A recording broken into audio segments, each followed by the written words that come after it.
Okay. You text him and let him know we about to come on. Yes, I Okay. Huh? in response to what you have to Okay. Okay. Well, we ain't gonna text him no more. Just people reach out to me, I reach back. And when they show me that they wasn't that interested, then I'm through. You know.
Okay.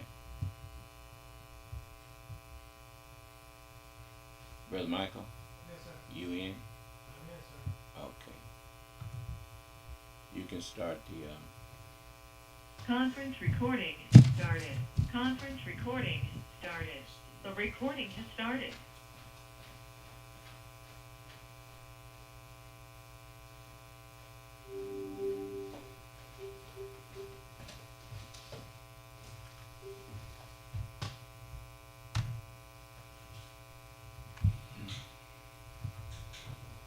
Pick up your copy of the Son of Man Speaks magazine today. With the Son of Man Speaks magazine, you'll receive automotive tips, wholesome recipes, financial advice, and most importantly, a true understanding of the Word of God. Get your copy of the Son of Man Speaks from these select locations. Sisters Grade 2, 18070 Mount Elliott, the Shell gas station, 13110 West 7 Mile Road. To get a subscription, call 601-786-9788. That's 601-786-9788. The Son of Man Speaks magazine, dedicated to becoming free indeed.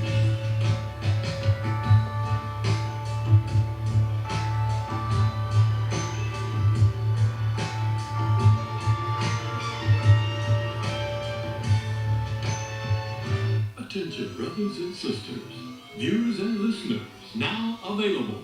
Your Son of Man Speaks magazine digital subscription. Your digital subscription to the Son of Man Speaks magazine will also include our monthly e-newsletter, both delivered to your inbox.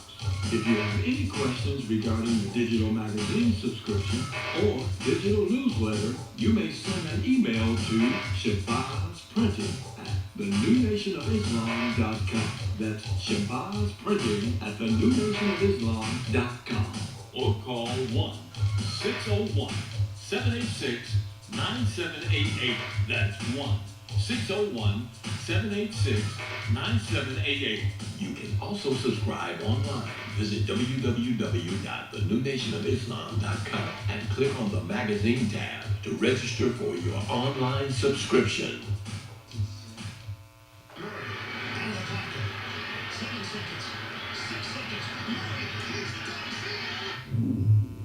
Oh man, the power is out again. You have reached Quality Construction and Engineering, your #1 emergency generator source. Power outages can be unpredictable, inconvenient, and disruptive to your life. With a backup generator, your life goes on uninterrupted with power when you need it. Not to mention the peace of mind of having your property suited to weather the storm. Whoever would have thought in Houston, Texas, that we would have an ice storm? It did happen, and that Sunday night when it came in, I got up and looked out the front door. Everything was pitch black. It was horrible.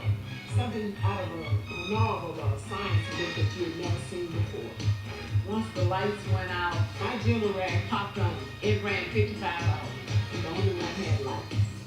Get your backup generator installed with Quality Construction. We install both residential and commercial generators, so you're always covered.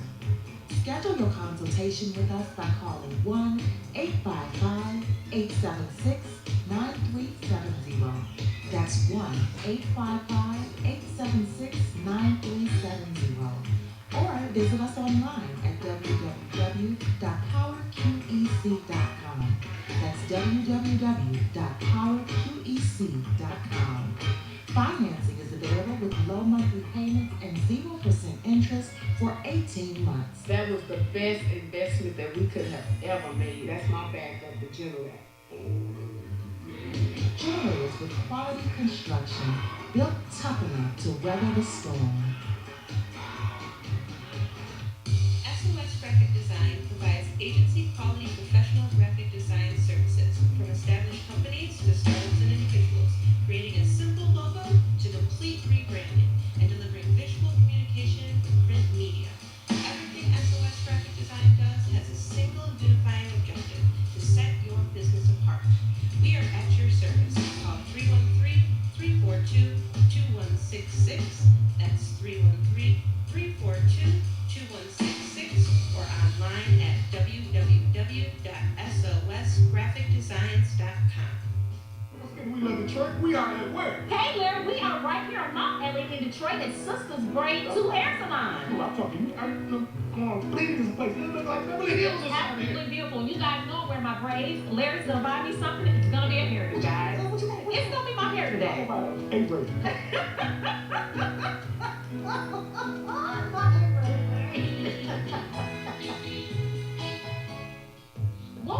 Welcome to this week's edition of We Love Detroit. I am on Detroit's east side at Sisters Braid 2, a beautiful hair salon. I am here with the CEO, Miss Crystal. How are you today, Miss Crystal? I'm good. Thank you. I am so excited to be here. Everybody know I love my hair and I love my braids. Typically, you guys know, but you have to tell us, how did Sisters Braid 2 get started? We started Sisters Braid 2 in 2009 in order to bring back some experience and quality and great customer service to this craft that I love so much. Yes, wonderful. And it's so clean and professional. And I have such a warm feeling when I come in. It's beautiful in here. It's decorated so beautifully.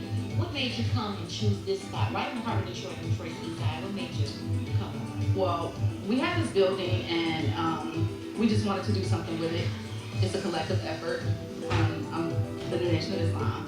And we came in and they allowed me to decorate it and set up like I wanted to, and that's how we got started with that. Now listen, not only do you guys do braids, because that's what's in the title, but you don't only do braids, you do all hair care here, right? Yes. Let's talk about some of the other services you offer. Yeah, so we offer all phases of braids, but we also offer natural styles like 2-strand twist, scalp twist, men's braids, children's braids, press and curls. The only thing we don't do is chemicals. Oh, yeah. Perfect. And that's, you know what, that's really important for all year round. And it's so huge now. It's been about protecting styles for our hair, not just for the winter months, but all year round. It is important to protect our hair the best we can. And you do all styles for that. So I love that. But let's talk about an important product that you have, a really well-known product. Let's talk about Okay, right. That's our Sister Shea oil.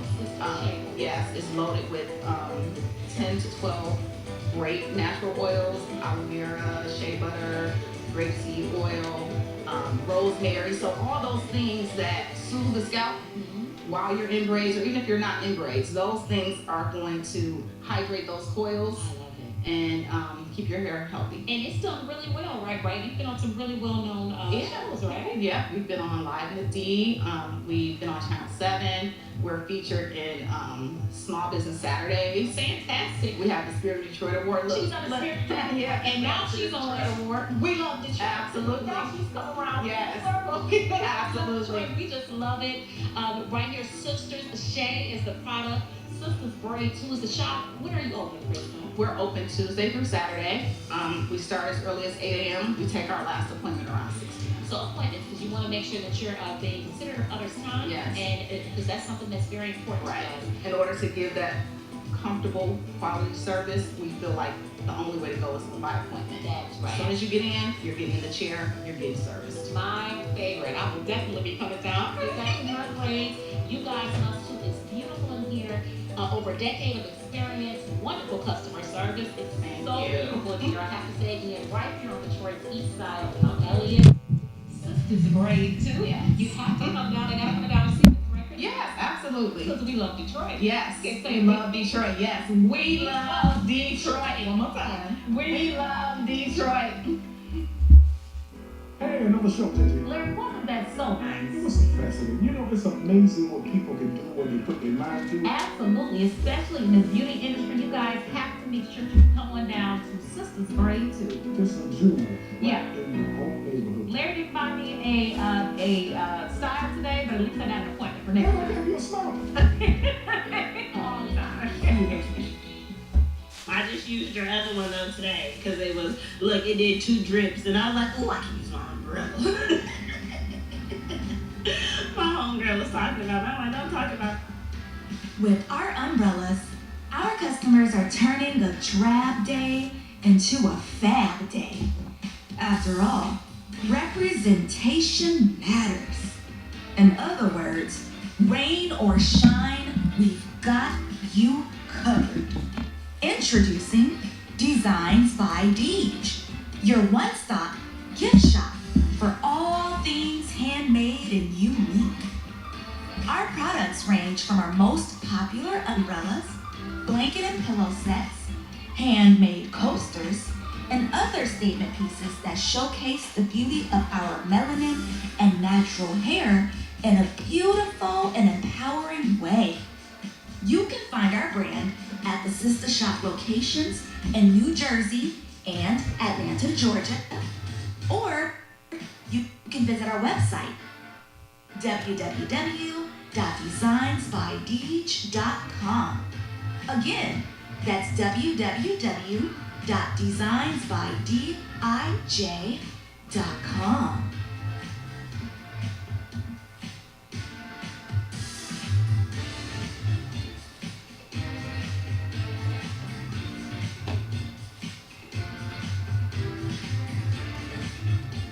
We would like to invite you to help support the efforts of the Unity and Rebuilding Fund. Visit the website at www.unityandrebuildingfund.com. That's www.unityandrebuildingfund.com. We often hear how we need to work together to rebuild the city, and we're actually doing it. You can make online donations and click on links to track the progress of the Unity and Rebuilding Fund. And for more information, 313-868-0000, the local number. Again, 313-868-0000. Support the Unity and Rebuilding. To make your online tithes, offerings, donations, gifts to the Son of Man through Cash App, make your payment to $New Nation of Islam. That's $New Nation of Islam. Or call 601-786-7056. 601-786-7056. The views and opinions expressed on the following show are not necessarily the views and opinions of WHPS, its affiliates, management, or sponsors.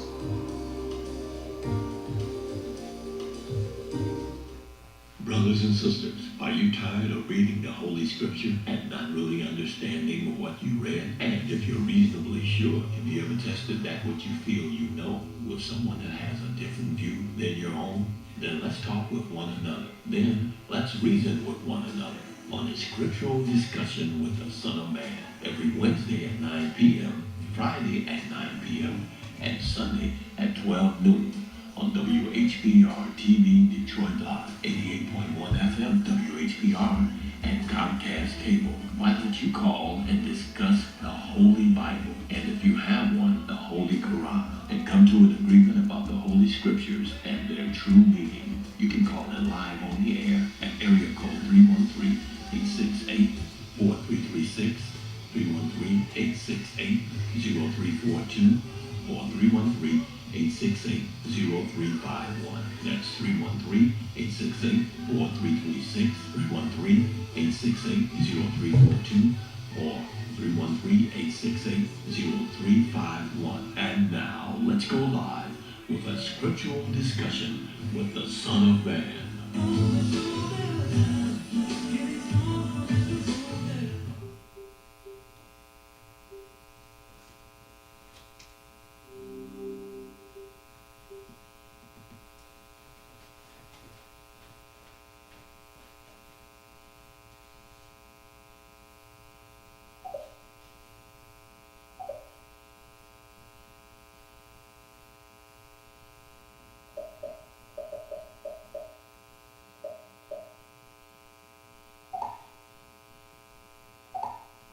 We raise the flag, a symbol of all that we hold most dear as Americans. Courage, opportunity, democracy, freedom. They're the values and beliefs that built this country and still beat in our hearts. But they're under attack by an extreme movement that seeks to overturn elections, ban books, and eliminate a woman's right to choose. Joe Biden has made defending our basic freedoms the cause of his presidency. The freedom for women to make their own health care decisions. The freedom for our children to be safe from gun violence. The freedom to vote and have your vote counted. For seniors to live with dignity. And to give every American the freedom that comes with a fair shot at building a good life. In small towns and big cities, we raise our heads, our eyes, our hearts for America. For the idea of this great country. Joe Biden is running for re-election to make certain that the sun will not set on this flag. The promise of American democracy will not break. Democracy must not be a partisan issue. It's an American issue. As your president, I will defend our democracy with every fiber of my being, and I'm asking every American to join me. For freedom, for democracy, for America, Joe Biden. I'm Joe Biden, and I approve this message.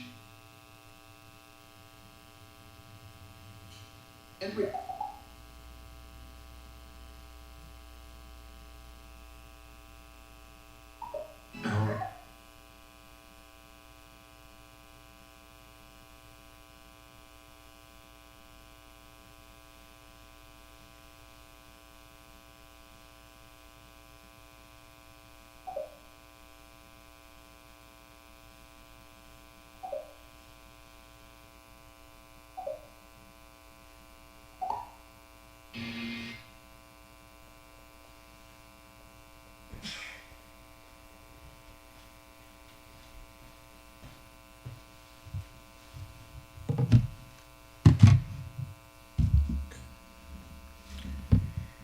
In the name of Allah, the Beneficent, the Most Merciful, the Truthful, and the Most Just, I greet all of you once again who are hungry and thirsty for Allah's righteousness. I greet you all with the greeting words of peace. May Allah's Salam Alaikum. We want to give those who have questions or disagreements with us. I want to give you the opportunity to ask your questions or to express your disagreement, and we can discuss it.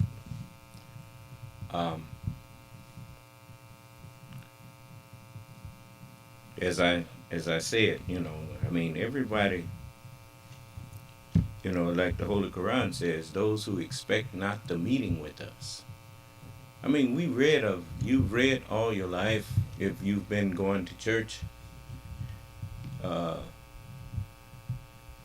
consistently and studying and reading, I should say, and familiarizing yourself with the scriptures. The scriptures are filled with promises of the coming of the Lord Himself. Uh, this is in the Old and New Testament. I'll give you two quick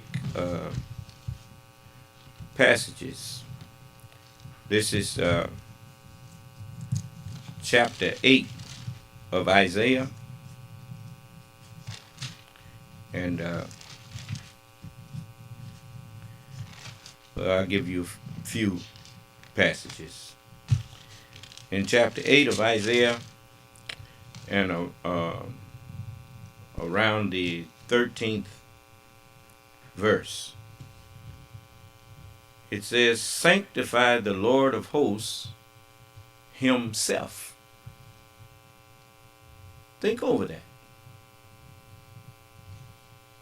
This tells you that you are you are going to one day be in the face to face with the Lord Himself, and it is warning you what kind of thoughts you should have when you get in my presence. You should not come in there with hateful, disrespectful thought. You should come in there. If you doubt, then do like Ronald Reagan used to say. If you're gonna be in err on the side of caution. You can't never be condemned for being too nice to somebody that wind up being a con man. But you can sure be condemned for being too hateful to someone who didn't mean you no harm. Do you understand? Okay. So Isaiah says, "Sanctify the Lord of hosts Himself, and let Him be your fear, and let Him be your dread." Why let Him be your fear? Because when you in my class, when you in my presence, the scripture is teaching you. It has said to you, work out your salvation with trembling and fear. Huh? You ever tried to thread a needle? Have you ever noticed when you're trying to thread that needle, your hand just won't stay still? I didn't hear you. It's like you're shaking a little trying to get that thing in there. Trembling in fear. Do you understand? You've got to be very careful. Because as I've told you, you've heard me give you as much to hang your hat on as I possibly am able to. Because I get out here in front of the world, I got out here in front of white people and condemn them for impersonating me. They put their picture up there and told you that this was the Lord. Isn't that right? They gave you a man and said, this is Jesus. And after telling you Jesus was God in the flesh. That's a half-truth. All of the messengers of God were God in the flesh. They were, the Word was with them, and the Word was in them, and the Word is God, and God was in their flesh. Do you understand? But neither of them could have been the one that the book says that the Word itself was clothed in flesh and dwelt among us. And then said he was clothed with a vesture that had to stay dipped in blood, clothed in flesh. Paul said, we prophesy in part, and we know in part. Huh? Well, then, an embryo is part of the baby. It is a part of what is going to become a baby. But it ain't the baby. Do you understand? It got to grow some more. Huh? some more got to be added to it. Huh? Well, 1400 years ago, Allah said that he completed his favor. Huh? Well, once he completed his favor, he sealed it up. Muhammad is not the father of any of your men, but he is the messenger of Allah and the seal of the prophets. You notice in Revelation, in the around the 10th chapter, it says, seal up those things, which the seventh angel spoke. For in the day that the seventh angel shall sound, the mystery of God shall be finished, as he hath declared unto his servants, the prophets. I may be paraphrasing there. It says,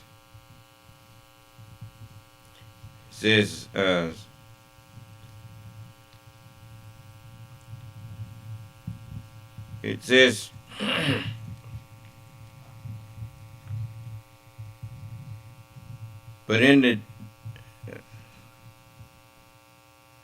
this is the 5th verse of that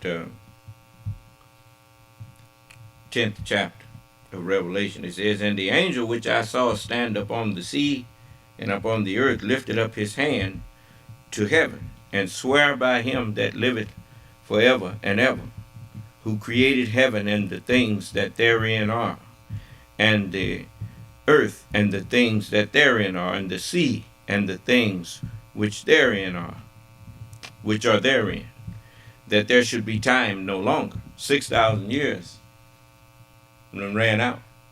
Time no longer for this world and the devil to have rulership. But in the days of the voice of the seventh angel, when he shall begin to sound, the mystery of God should be finished, as he hath declared to his servants. But before that, it says in that 4th verse, it says, and when the 7 thunders had uttered their voices, I was about to write, and I heard a voice from heaven saying unto me, seal up those things which the 7 thunders uttered, and write them not. So, Prophet Muhammad was the seal of the prophets. Do you understand? That's why the Holy Quran just plain out tells you. It is a reminder of that which came before it. Huh? And then if you wonder what came before it, of the Torah and the gospel. Huh? You see? So I want to make sure that I always give you as much to strengthen your belief in me and your trust in me. So I have to say these things in front of those who have been saying things contrary to what I'm saying. But you notice, don't none of them challenge me. And there's your way of being able, when someone, my followers, when someone question you, why are you following that man? He ain't the Lord. I said, why don't you go in there and tell him he ain't the Lord? He be telling you and inviting you to come in there and tell him he's not the Lord. And now I'll tell you why they don't come in here and tell me I'm not the Lord.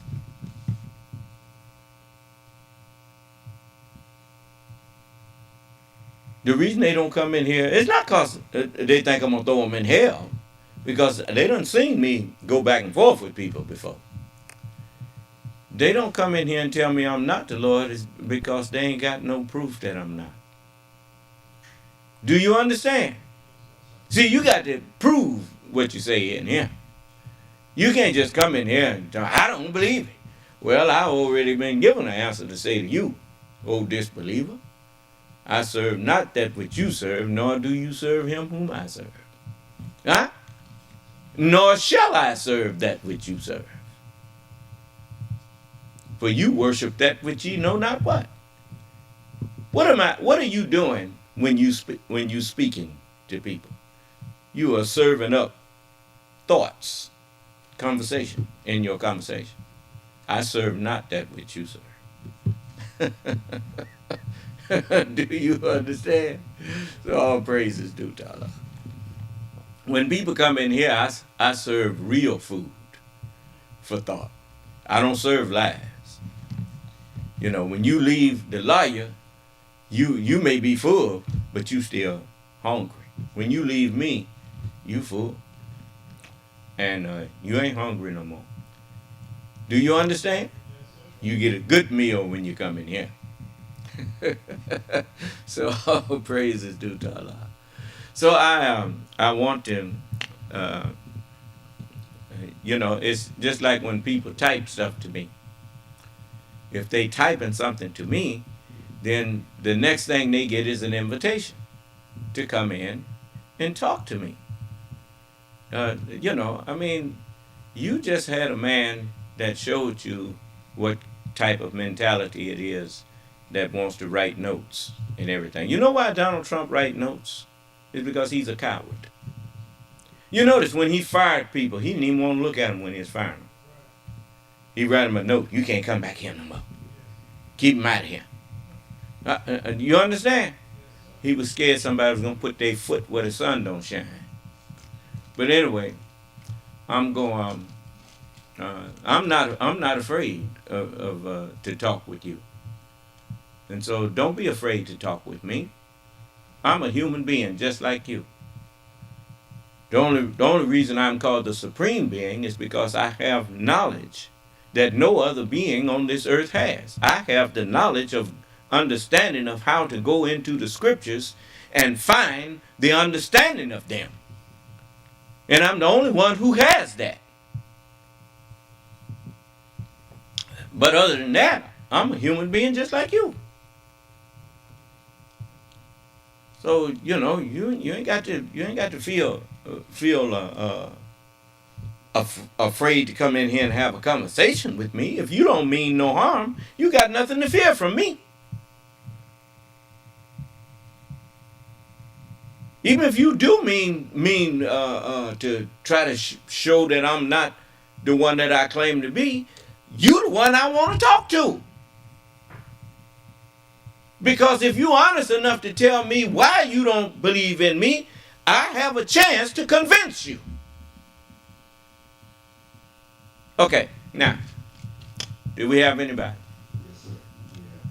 First one is Alton Lanetzi, and he says, "You're trying to sell a one-world religion."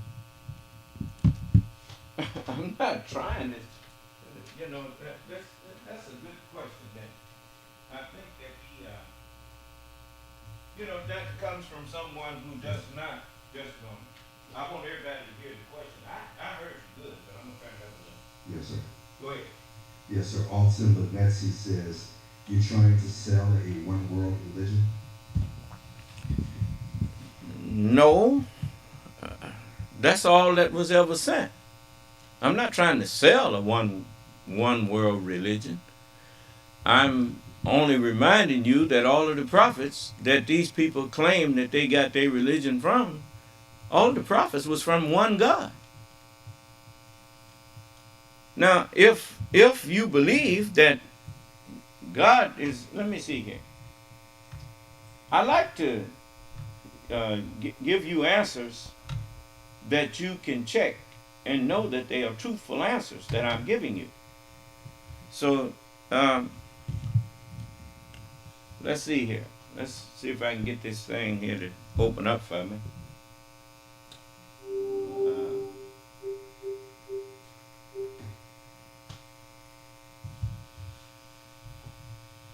Let's see now.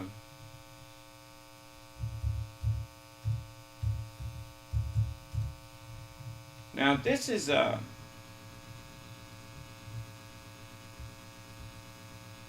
give me a minute.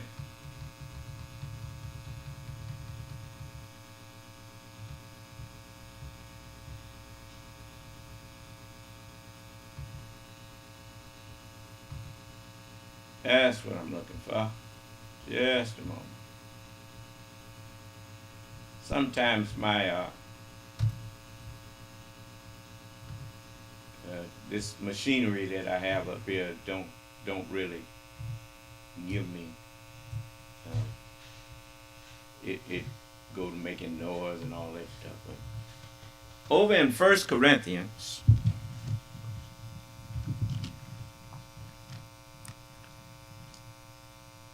you see the devil likes to complicate things. You ever notice you go to school to try to learn a particular skill and he make you take a lot of courses that ain't got nothing to do with that skill? But anyway, it tickles me sometimes to think how there's no way that man could have ruled me. He couldn't have ruled nobody if we wasn't all dead. But you know, because we would have known that the reason he had all of that other stuff is because he making a job for people. He make a job for himself, and he tie you up for 4 years of your life just to get ready to go to work for him. Do you understand? He gives you a bunch of nothing, and then give you a piece of paper telling you that a bunch of nothing is something, and you rejoice over your nothing. But anyway, in the 14th chapter of Corinthians, 1 Corinthians, in the 14th chapter and the 33rd verse, it says, "For God is not the author of confusion, but of peace, as in all churches of the saints." You see? So, if it's not but one God, and you know, I know Christians, if you ask them how many gods is it, they tell you one God. If you ask the Orthodox Muslim world, how many gods is it, they will tell you it's one God. If you ask the Jews, how many gods is it, they will say it's one God. Well then, if you ask them, who made the world? Who made the earth, the heaven and the earth? They would say God did. And since they already said one God, then it's the same God. I didn't hear you. Okay. If it is, oh, by the way, I want to make sure that when I get through answering you, you will know that I told you the truth.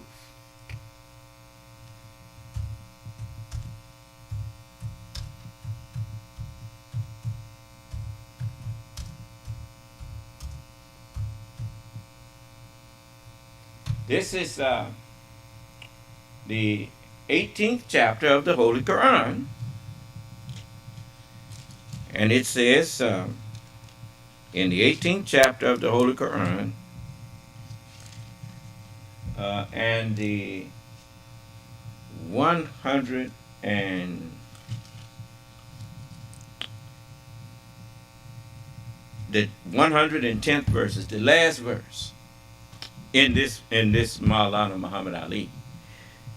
It says, "Say, I am only a mortal like you," which I just did tell you. I told you I'm the supreme mortal, simply because, not because it's something different about my flesh, but it's because of something that's different about my mind.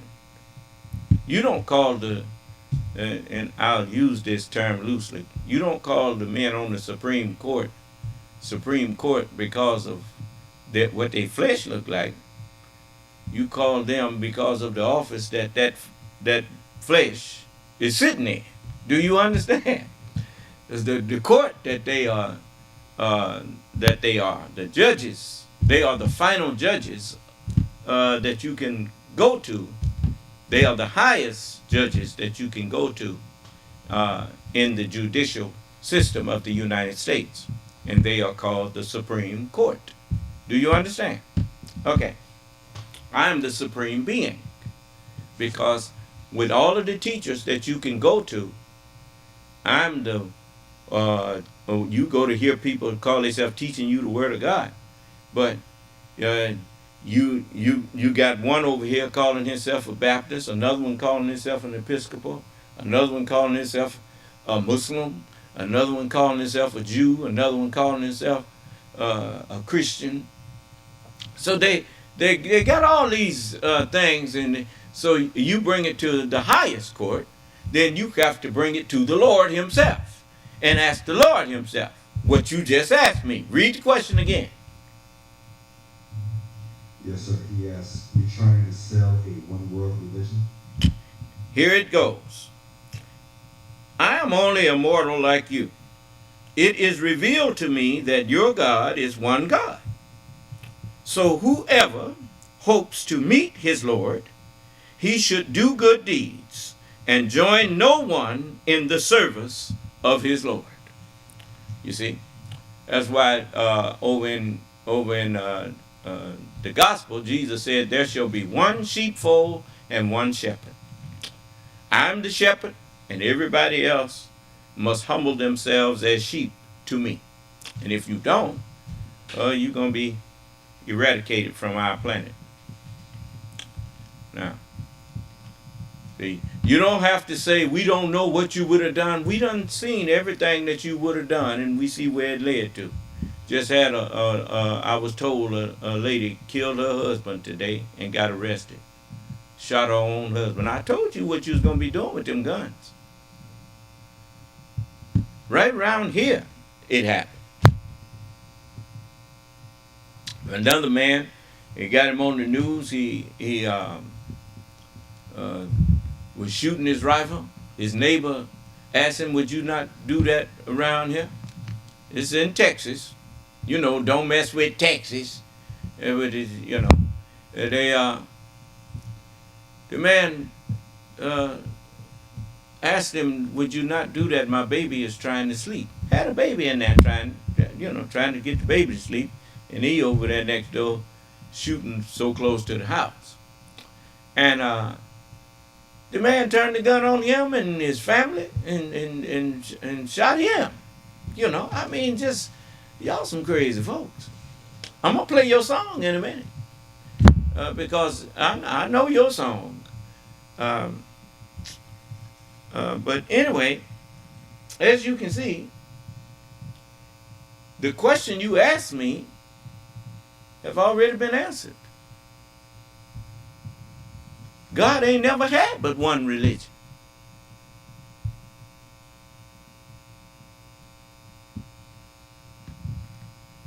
It's just that since you didn't know that the devil was put in charge for 6,000 years, the devil added all these other things, just like in the you know, I know more about y'all's world than you do. It's sad. But that's the truth. Because I paid attention when I was in this world, I learned some things. Like Indiana Jones' Last Crusade. When he walked in that room for the cup of Christ, it had a whole bunch of other cups in there. But the only one of those cups was the true cup that you could drink from and gain life from. If you drank out of any of them other cups that was in there, it killed you. That's what these people that's been teaching you, calling themselves preachers, rabbis, imams, priests, and all these bishops and all this stuff, ain't nothing but they walk in death. And when you drink from them, they kill your mind.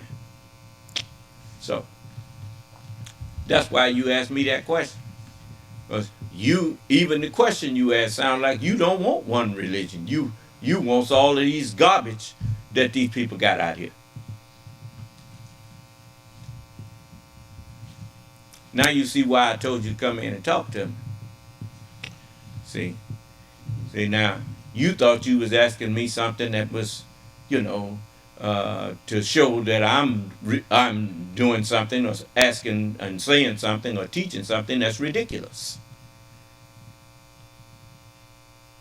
But what's really ridiculous is you thinking that one God would send all this confusion with religion. God is not the author of confusion.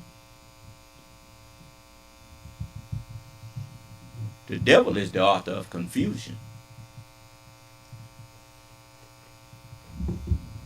Now, who else? Yes, sir. The next person is Earl Walton. He says the messenger says that Farrakhan will carry you across on his shoulder. Listen to him. No, that's not what the messenger said. The messenger said that if he can carry you across the lake without dropping you in, he won't get to the other side and say, see what I have done? He don't try to take it upon himself. He says, see what Allah has done. He's a very humble man. But now he's up there trying to call himself the Lord and the Son of Man. He done lost his humility. If he was the Lord, the Honorable Elijah Muhammad would have left when he got there. Since when? You notice, when Jesus showed up, John said, I got to go. When I showed up, the Honorable Elijah Muhammad was ready to go. See, and to show you that you all, you just like him, just like Farrakhan. You take words and you alter them. See, you must have forgot that I got these tapes. What you thought? I didn't know. I'll let you hear the whole thing. Just a moment. Always,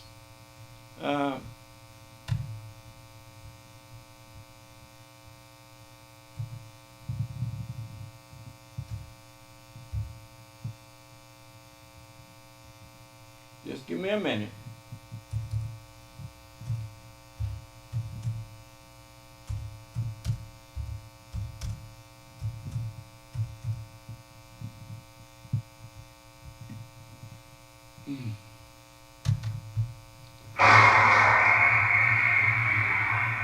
I want you to remember the day I have one of my greatest teachers here, gone along today, but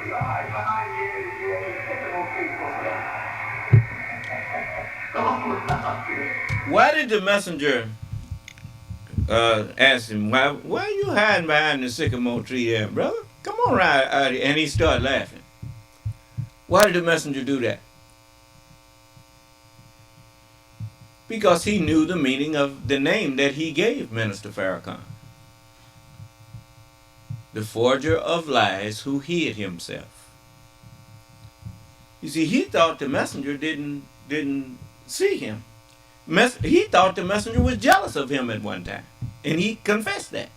I notice you don't never quote that. Now, you started this. I didn't. You remember I told you that if you set something in motion, if your action or your deed set a sequence of events in motion, then you have no one to blame for that but yourself. Do you understand? You could have came in here and asked me about the Holy Scriptures. You could have came in here and asked me about something that I have been teaching. But you decided you needed to come in here and ask me in so many words why I'm not following Farrakhan. A better question is, why are you following him? The messenger said wasn't nobody coming behind him but God. And he told you who that God would be. He said, who will that God be? He said, the Son of Man. That's what he told you. So I'm going to let you hear your associate God here. Hear what the messenger said about the one you associating with Allah. Just listen.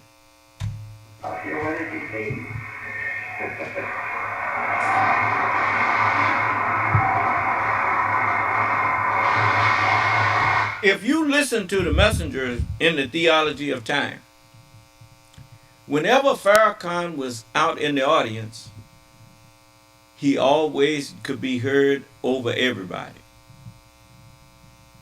Did you notice that? That's right, dear apostle. That's right, dear apostle. Teach, dear apostle. You remember that? The messenger said, I'm far from being that man that just wants to be seen and heard.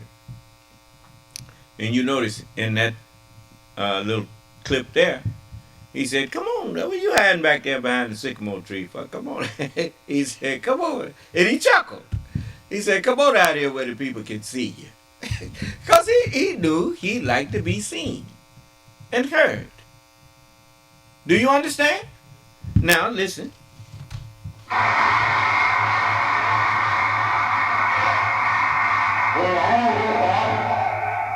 Today, our great national preacher, the preacher who don't mind going into New York, one of the most great towns in our nation.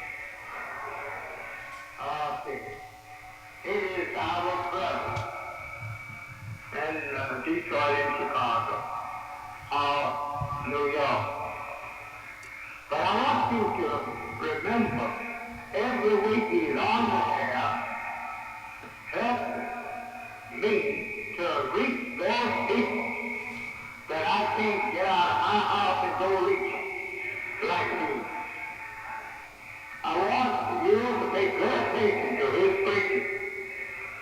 His preaching is a bearing of witness to me in what God has given to me. I want you to pay good attention to his preaching. His preaching is a bearing of witness to me in what God has given to me. Now,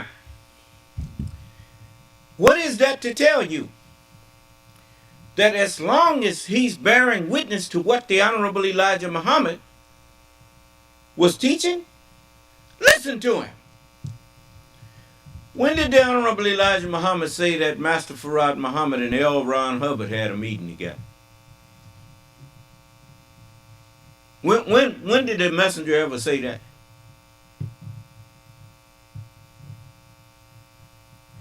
Yet Farrakhan got out there and said he believes that L. Ron Hubbard had met with Master Farad Muhammad. He believes that. Is that what he said? Okay. The messenger never said that. When Farrakhan got up one day and said, I am that son of man, did the messenger ever refer to him as son of man?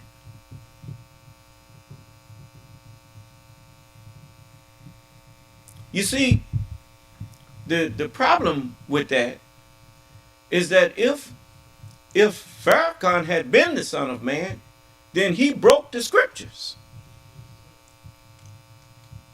Because the scripture says the son of man came not to be ministered unto, but to minister. If I had been up under the messenger for years and being taught by him for years, I couldn't be the son of man.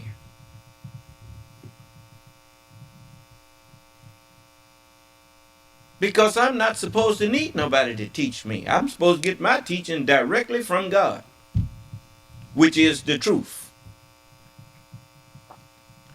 That's why the messenger, once he awakened me, he was to give me life. That's all. Once I was alive, I was like a baby laying there, polluted in the blood, in the misunderstanding of the scriptures.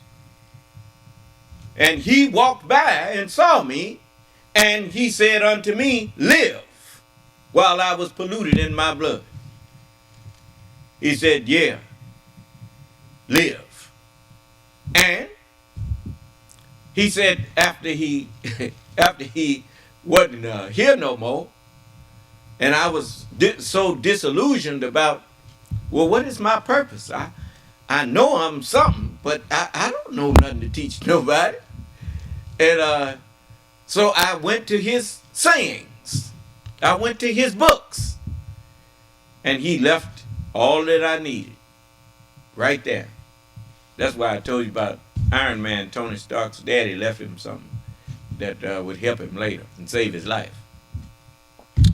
The messenger said, if you want to talk to Allah, he didn't say go find Master Farad Muhammad. He said read the Quran. If you want to talk to Allah, read the scriptures. And so I took his advice. I picked up the books. I picked up the Bible and turned to the book of Ezekiel. I don't know why I turned to that one, but I turned to it. And there it was. It's a son of man. Stand upon thy feet and I will speak unto thee. And the Spirit entered into me when he spake unto me and set me upon my feet. And that's what that verse said. Remember he said, when I breathed into him of my spirit, and the Spirit entered into me when he spake unto me. The understanding of what was being said entered into me. And I realized then that I'm the Son of Man. This was right after the messenger wasn't here no more.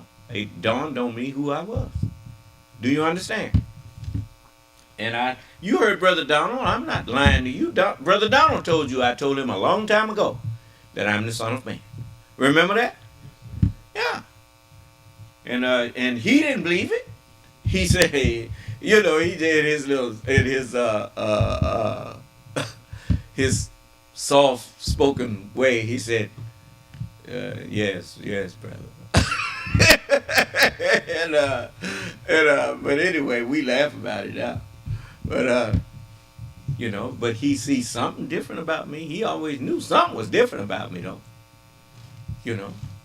I knew something was different about me because what made everybody else seem to leap for joy didn't do nothing for me. Do you understand? Things that made me laugh and that I thought was, comical. Sometimes I be the only one laughing or whatever. But something that gives me joy don't seem to give other people joy. It just, like waiting tables. When I was in the restaurant waiting tables, I got joy out of making people happy and getting their food to them. And, if somebody if I was the waiter at their table, I'd keep an eye on all my tables. And I would, when they would finish their one course, I was right there with the next course, so that their meal wouldn't be interrupted, that it could just flow, And I got joy out of that, making people happy, and I still get joy out of that. I love doing things for people, but other people don't seem to like to do nothing for other people. They're more concerned about doing something for their own self, individual, But anyway, but I'm going to tell you something. It's much more joy will come to you for doing for others than it ever would have just doing for yourself. But you'll never know that if you don't try it. But anyway, now listen to the messenger here. See, he brought up Farrakhan, misquoting the messenger. Now listen to what the messenger said about him. National scripture that I have in the bounds of North America.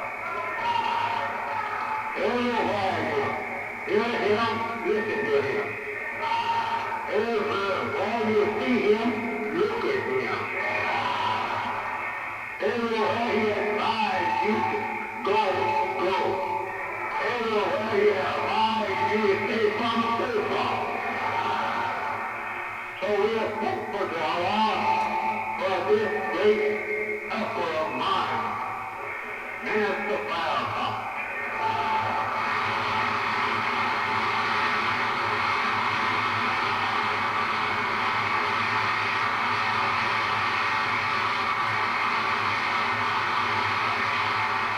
He's not a proud man.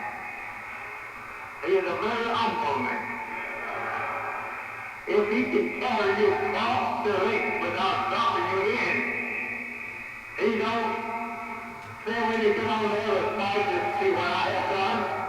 He tells you to see what Allah has done. See, he ain't saying nothing about on his shoulders. Do you understand? You see, but just listen. He don't take it upon himself. He's a modifying creature. We heard him every week. He is a very humble man. If he can carry you across the lake without dropping you in, he don't say when you get on the other side to see what I have done. He tells you to see what Allah has done. He don't take it upon himself. He's a modifying creature. We heard him every week. And I say continue to hear I'm a minister for the God. I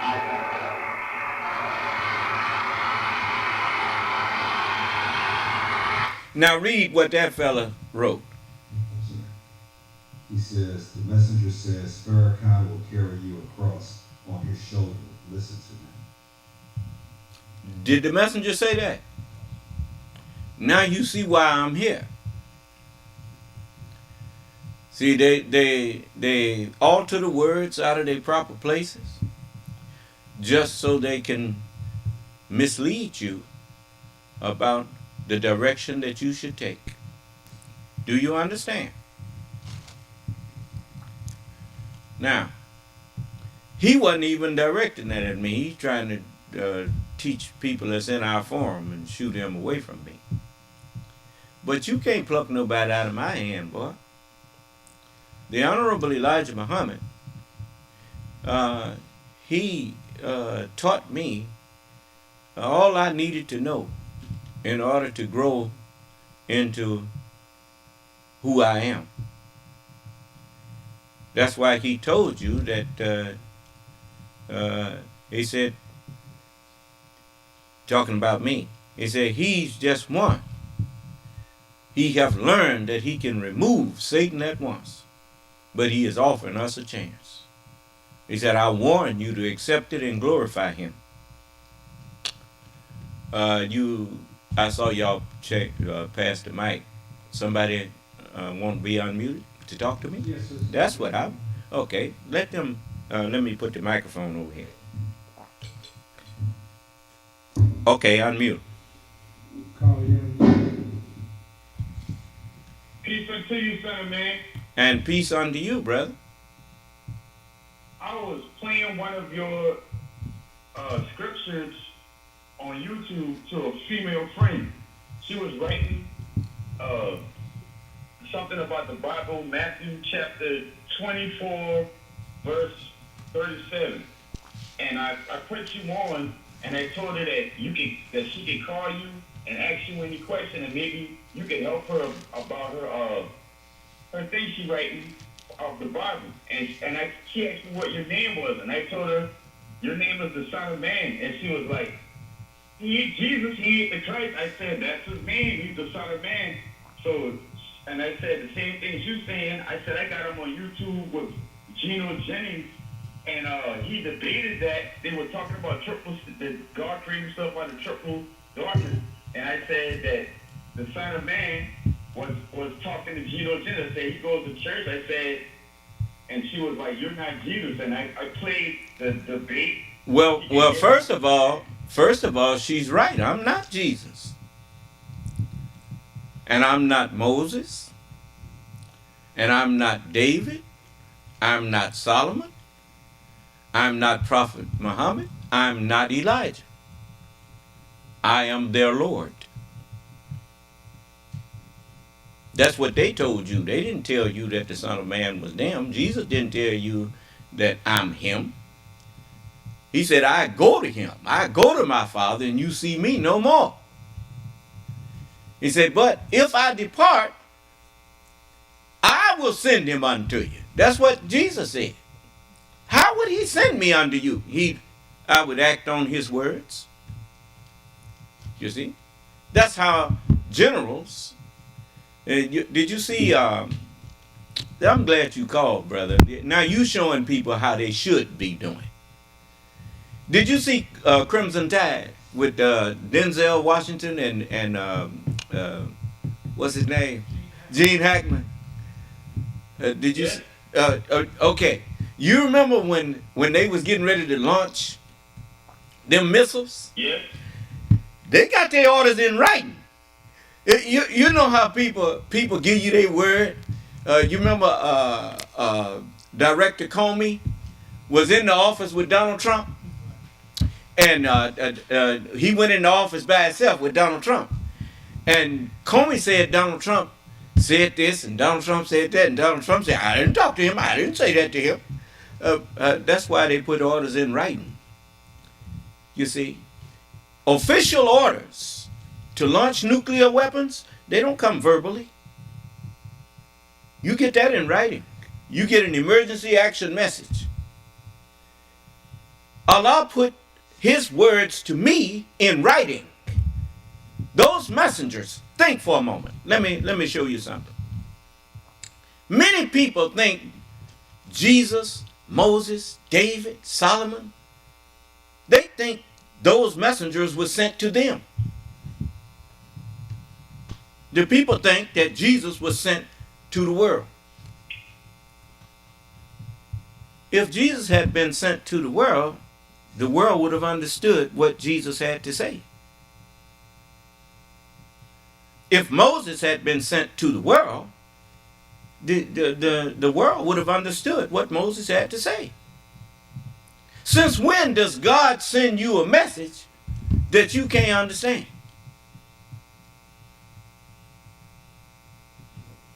No, they were all sent to me. That's why the scriptures is referred to as my inheritance. I'm sent to you. You notice everybody understands me. You see, everybody understands me. It's just like when poor little sister that you was talking to, she tried to tell you, she told you half the truth, because when she told you that I'm not Jesus, she told you the truth. That's half a truth. I'm not Jesus. I am the one that no, you shouldn't have told her nothing but to get in here and ask me. Yeah, I told her to call you. I said you can call me yourself, and I put Geno Jennings on because I said people said the same thing you were saying. I used Geno Jennings' debate as an example, and I played that. My phone was about to die, and I said I didn't say he was Jesus. I said he was the Son of Man. I told her. There you go. I explained that much.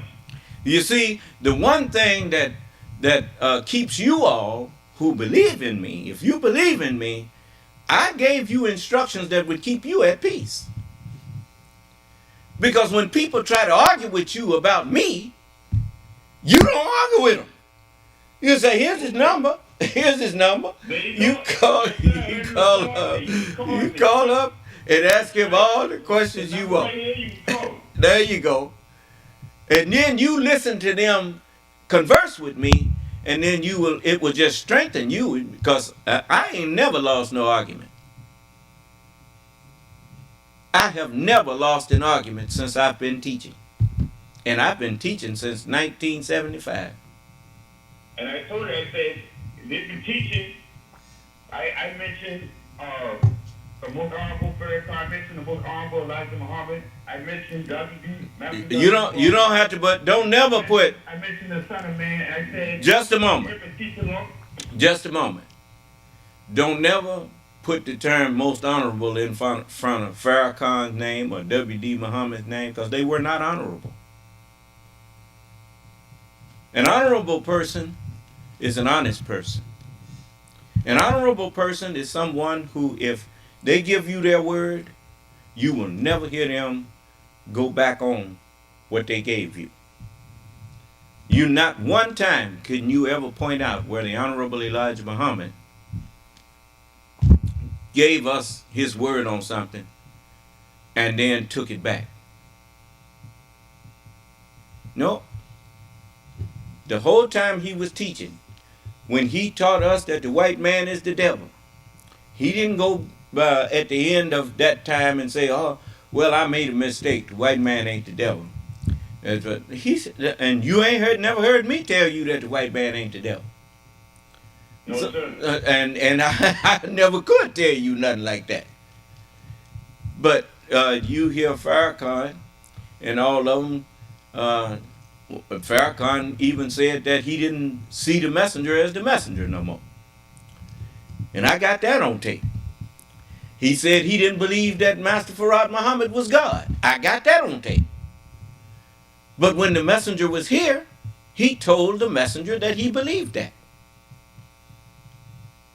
So he proved to not be honorable. Do you understand? Because his word. Farrakhan even said, when somebody called him honorable back in the 80s, he said, don't never call me the honorable. That's my teacher's title. And he even went, there you go. And then he went back. I call him the most honorable. I call Master Fard Muhammad the most honorable because I took Master Fard Muhammad as an all-around person. Well, first of all, God, Elijah Muhammad, and I used them as an example to talk to her, to tell her. I was simply telling her. No, just a moment. I don't believe that the Son of Man would tell you anything wrong. Just a moment. Like I told you. I never said that. Well, like I said, brother, the thing that you all do. Now you're not listening to me. Now, just a moment. I will not do that. Just a moment. You told me not to do now, that. I've told all of y'all. I've told all of you all. Your job is not to teach my people. Your job is to tell the people I'm here and give them my number and give them the times of the conference rooms. You can get you some cards made up with the time and the phone numbers and give it to them. I would love to do that. Yes, sir. Okay. Well, that's what you do. And as far as the Honorable Elijah Muhammad, when he spoke of Master Farad Muhammad, he referred to Master Farad Muhammad as Master Farad Muhammad. He said Allah, who came in the person of Master Farad Muhammad. He didn't say the Honorable Master Farad Muhammad, or none of that. I didn't never meet Master Farad Muhammad. And I don't change how I refer to him. The way I refer to him when I speak of him is Master Farad Muhammad. When I speak of the Honorable Elijah Muhammad, you heard me just what I just said, the Honorable Elijah Muhammad. For that's how I was introduced to him. And so I don't change it. I don't try to make it look like I'm done came up with something, another way of addressing him or not. No, he's the Honorable Elijah Muhammad. Just like when I talk to my brothers and sisters, I don't call my daddy father. I never called my daddy father. I called him daddy. And he's still daddy. When I say my daddy, I'm talking about the one that most people say they father this or they father. I called him my daddy because that's what he was when he was alive to me. Whenever I spoke to him. And I don't care how old I get. If he was here now, he would be 50 years older than me. And even if he wasn't but 2 years older than me, I would call him daddy. So and don't care who hear me. You know, likewise, I call the Honorable Elijah Muhammad the Honorable Elijah Muhammad. I don't stand up and try to act like I know something about Master Farad Muhammad that didn't nobody else know. I don't know no more about Master Farad Muhammad than the messenger told me. That's all. And when people start talking about he's somewhere on the mother plane or whatnot, the messenger was asked about that by a Japanese reporter. And I think he was Japanese. Okay, listen to me, brother. Listen. Y'all, that's one of the reasons why all them people fell. That's why they fell when W.D. Muhammad came in. Because instead of listening when the messenger was talking, they had to say something. They had to be, that's right, or this, that, and that's that, and clapping and going on. And then when it came time that they actually needed to know the messenger's teachings, they didn't know it. And they got misled. So whenever you interrupt me while I'm talking, you changing, you'll make me forget my train of thought.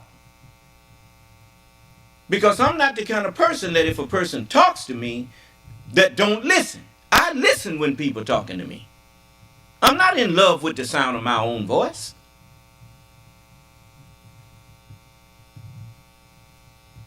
When the Japanese interviewer asked the messenger, "Where is Farad?" The messenger said, "I don't know." And the man said, "Oh, it's a secret. A secret." He suggested it may be a secret. He said, "No, it's not that it's a secret. I just don't know." You know. Another brother asked the messenger and said, "Where's Allah in the person of Master Farad Muhammad?" And the messenger said, "He is where he is." And I don't know if the brother was up to the question he asked or not, but the messenger answered it, and he just answered it just very simple. He, Allah, is where Master Farad Muhammad is, and he is there in his person. Do you understand? And so, so that is what the messenger said. And a lot of people got out of that the messenger didn't know. The messenger answered the question. The question was, where's Allah in the person of Master Farad Muhammad? Well, wherever Master Farad Muhammad is, Allah is there in his person. Do you? That's what the messenger was saying. But anyway, people, they, you know why most people can't learn? It's because most people love to hear themselves talk.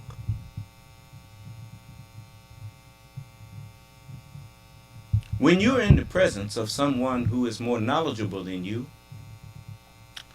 you should talk very little and listen very much. You don't go to a fountain to take water to the fountain. You go to the fountain to bring water from the fountain. You see, the time that I'm supposed to hear from any of you all that I'm teaching is when you have a question that if I didn't make something clear. But I don't need you to tell me that's right. I wouldn't have said it if it wasn't right. Yes, sir. You don't say to the sun when you go outside, "Yeah, that's light you putting on there." The sun, by nature, that's what the sun does, is put light everywhere that its light reaches. You don't have to tell the sun that that's light that the sun is giving you. The things that I make known to you all helps to prove to you that I am the Son of Man. You see? I don't need you to help me teach. The messenger said that the duty of the fruit of Islam, the duty of the FOI, is to deliver the 22 or more million dead, ignorant people to the Lamb of God. I am the Lamb of God. The only thing I need y'all to do for me is deliver my people to me. Bring them to me, like you did with that sister. It ain't your fault if she didn't think enough of her own disagreement with me to bring it to me. When people are really sincere, they are just like me. Judge others by the way you are. If you're honest. When I disagree with somebody, If they open up a way for me to communicate with them, I'll talk to them. And I'll tell them I don't agree with that. And this is why I don't agree with you. Now you tell me why I should agree with you. And all these people walking around here just like my older sister. I love her. I mean, my older sister, Laverne, she has been a rock in my life. When I couldn't turn to nobody else, I could go to her. Not just for me, but I remember once she even put her house up. Remember Brother Frederick was in trouble? Yeah. My sister did for me what my own mother wouldn't do. But my sister Laverne, she did that for me. I will never forget how she has been. But I had to, like I told her, you think that you understand the Word of God, but you don't. All of these people run around here talking about Jesus is the Son of God. Jesus already told you that don't nobody know who the Son is but the Father. So what does that tell you about you who think you know Jesus is the Son of God?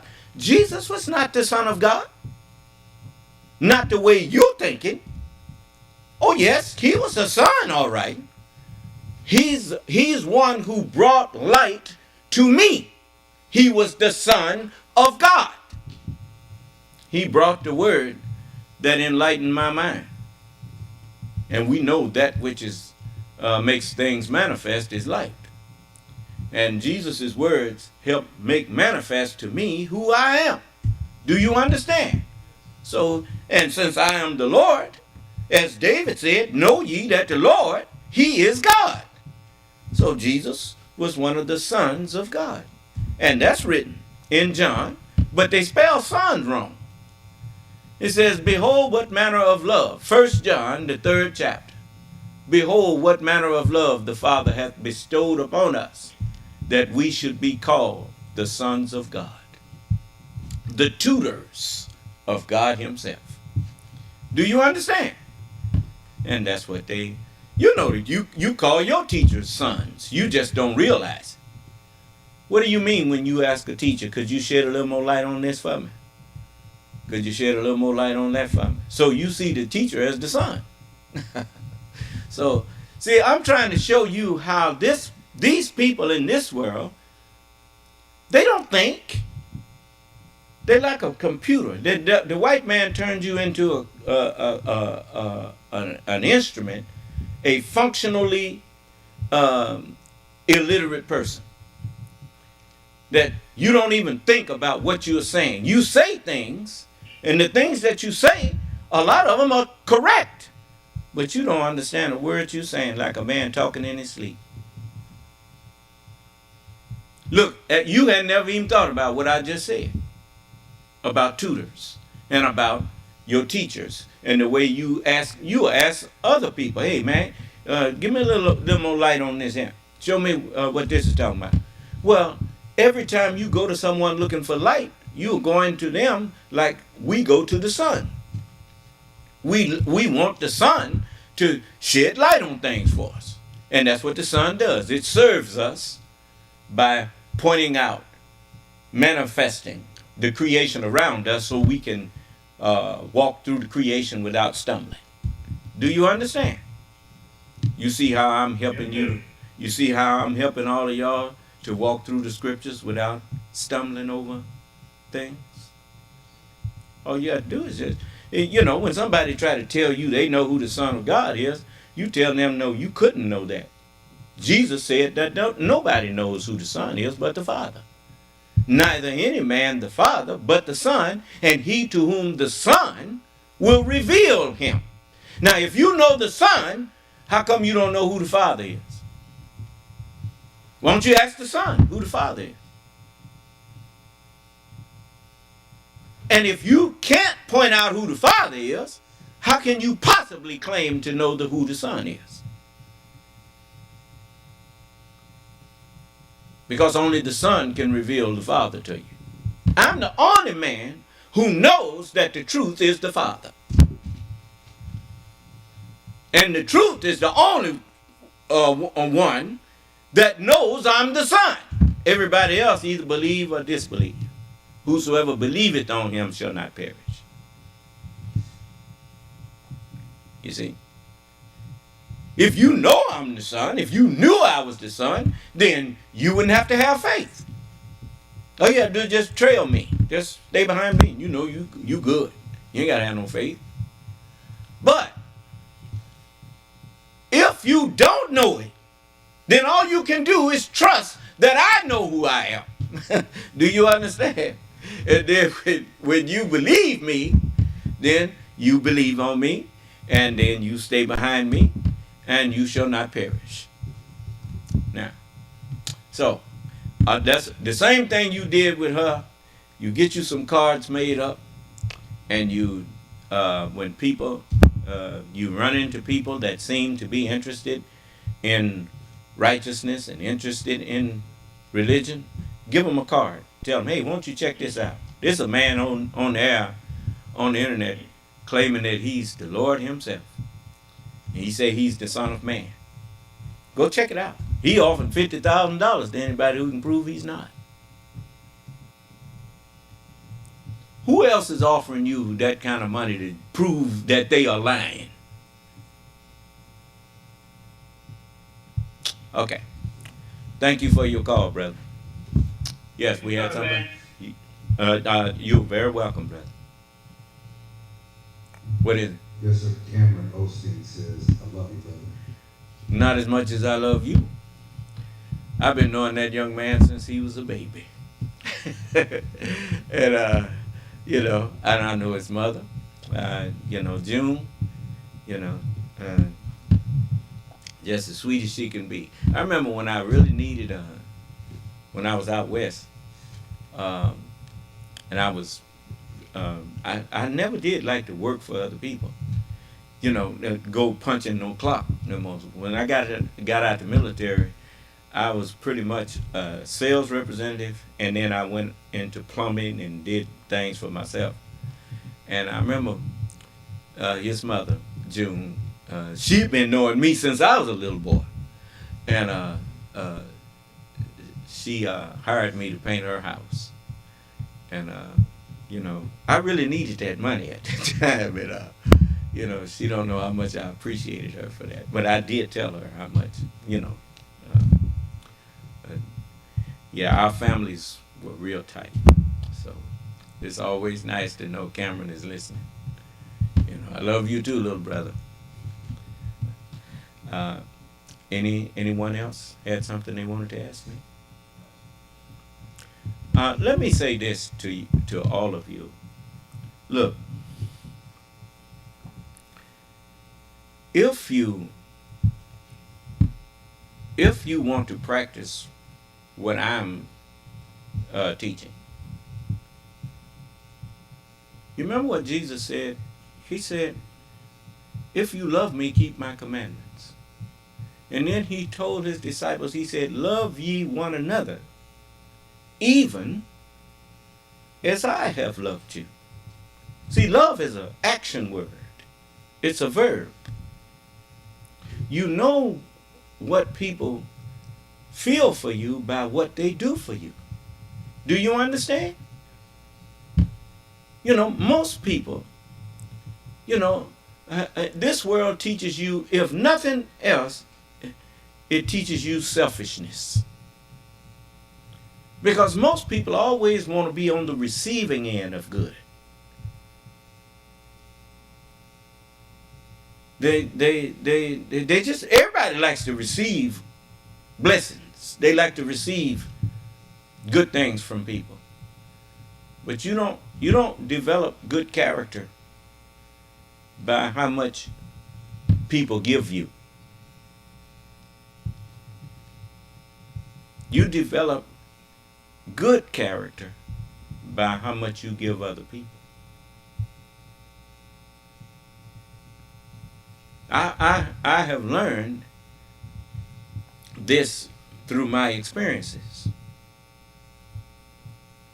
that it is much more joy in being able to do for other people than it is in other people doing for you. You see, I ain't gonna let you do more for me than I'm willing to do for you. I'm just not gonna do it. I'm not gonna let you. that ain't gonna happen. I don't care if you're white as snow or black as tar. I ain't gonna let you be better to me than I'm willing to be to you. No, that ain't gonna happen. But anyway, this world is filled with selfish people. That's why, why do people think they need guns? They're selfish. What does selfishness lead to? It leads to distrust. It leads to suspicion. It leads to running away when ain't nobody chasing you. It just, that's what selfishness is. You remember that movie Catch Me If You Can? It was based on a story with Leonardo DiCaprio. The young man at the end, he was, out on parole or whatnot, and he was dressed up again. And the man asked him, "What are you doing?" He said, "You're running. Nobody's chasing you." He got so, people who steal and rob and take from others, that is a mark of selfishness. They don't think about what it is doing to the person that they are robbing. They don't think about what it is doing to other people, to the people that they abuse or mess over. And I don't care how much of it they do, they are never satisfied. You cannot achieve peace disobeying the laws that govern peace. The work of righteousness leads to peace. Everything else is a mirage.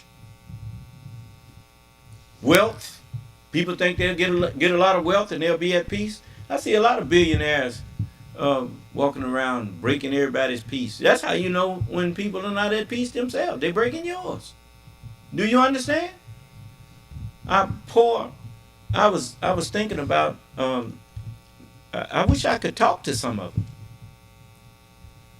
and get them to really listen and get out of the idea that you think because you got all them billions of dollars that's so impressive. It may impress other people. That don't impress me.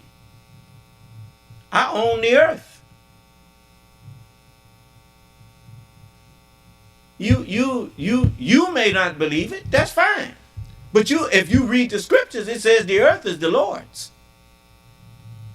And if I'm the Son of Man, I'm the Lord. And if I'm the Lord, the book says, know ye that the Lord, he is God. He is the grantor of dominion. And if I'm not the grantor of dominion, then explain to me how I'm standing up here talking about I'm white people's Lord and ain't none of them saying nothing in Mississippi.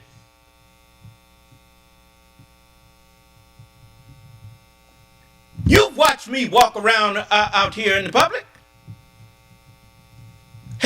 Do I look paranoid to you?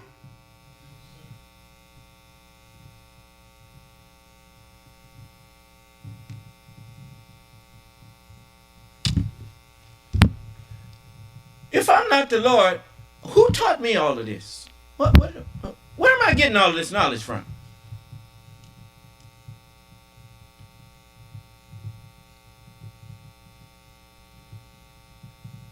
See, you didn't expect to ever see the Lord. You love to talk about the Lord is coming. But you notice, you'll never hear nobody say the Lord is here until the Honorable Elijah Muhammad said it. the Honorable Elijah Muhammad said, the prophet said, thus saith the Lord. He said, I say, here is the Lord. That's in his sayings. And in 1973, when I joined the nation, his Savior's Day address, in the middle of it, he said, go out, wherever you may go, and tell others of your kind that the Savior has arrived. That's what he told them. And he even wrote a book, Our Savior Has Arrived. He didn't say our Savior has returned. If he was talking about Master Farad Muhammad, he should have said, our Savior has returned. But Master Farad Muhammad told him when he left here, he said, you don't need me anymore, Elijah. That's what he told the messenger. You see? So, people that don't believe, it don't make no difference. I could bring the sun in one hand and the moon in the other. They ain't going to believe in me. Do you understand? You know why they ain't going to believe in me? Because I'm black. you know, everybody knows black ain't nothing. Right?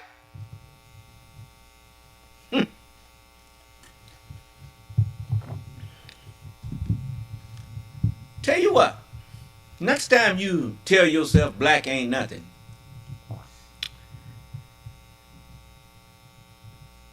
go outside and look up.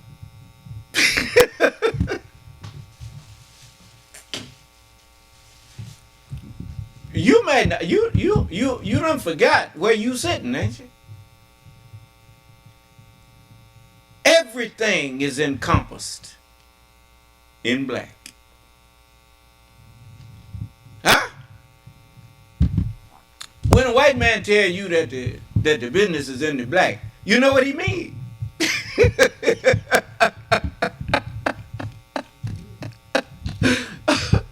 His business is doing good. Huh? Yeah. Well, why? Because the sky ain't the limit. He done went out. He's out there now. You notice when you get past the blue and get into the black, you don't even need no thrusters. You just floating out there. Do you understand? All praises due to Allah. What is it, son? Yes, sir. That's something from JBFLD. Mm-hmm. He says, you can't be the Lord and sin a man at the same time. And there's no way possible you can. Okay, well, I would like him to come in and tell me who is the Lord? This is, I was talking to an atheist, and he and I agreed that, the God that these people been talking about don't exist. So he was surprised that I agreed with him. And the first thing I want to know from him, tell him to call in. If you don't talk to nobody but people who agree with you, it's because you don't think you really have the truth.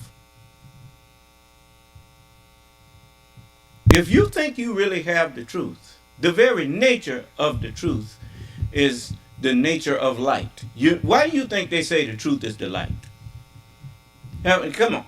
Some of y'all tell me, why do they say the truth is the light?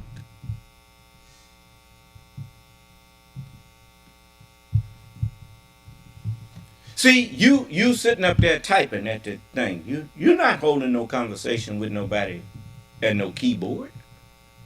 That's not a conversation y'all having. You're just sitting down writing letters to each other. Writing letters is not a conversation.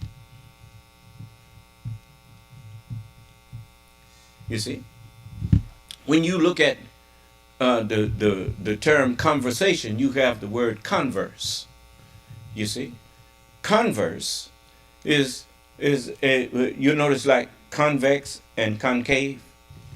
It is a curve. It is a, when you talking about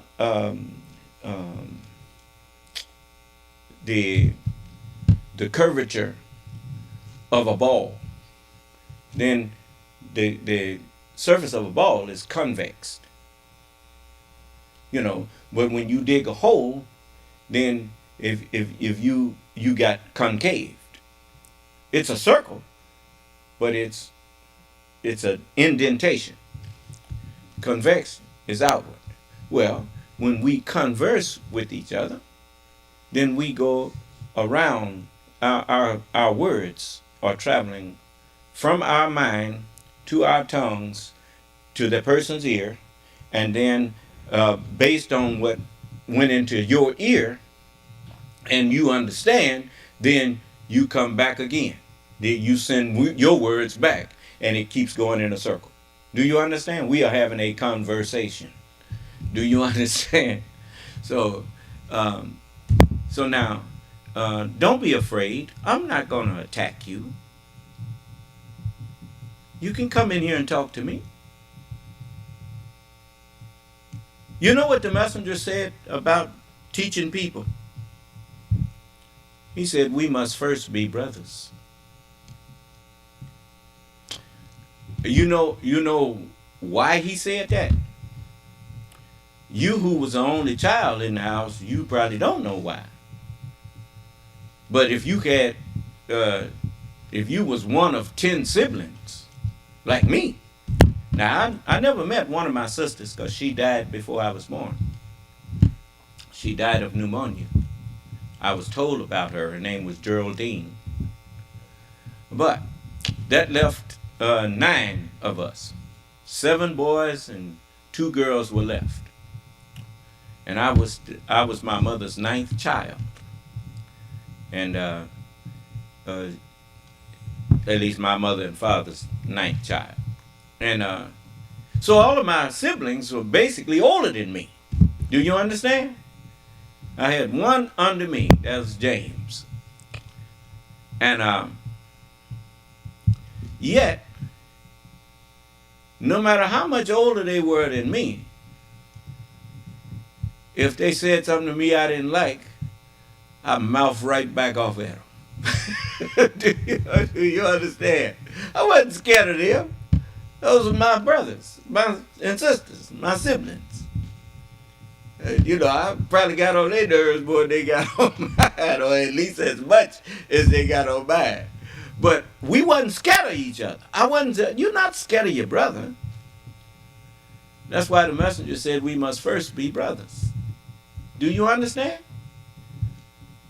Don't nobody want to be around somebody that they're scared of. Huh? So you don't have to be afraid of me. If you don't mean me no harm, I sure don't mean you none. And I didn't always know what I know. So understand something. I know that Allah gave me this. And if he gave it to me, he can take it. He gave the white man power, and he done took that from him. Why you think they can't rule no more? Can't even sit down and agree to get rid of the guns that's murdering their children. They done lost their minds.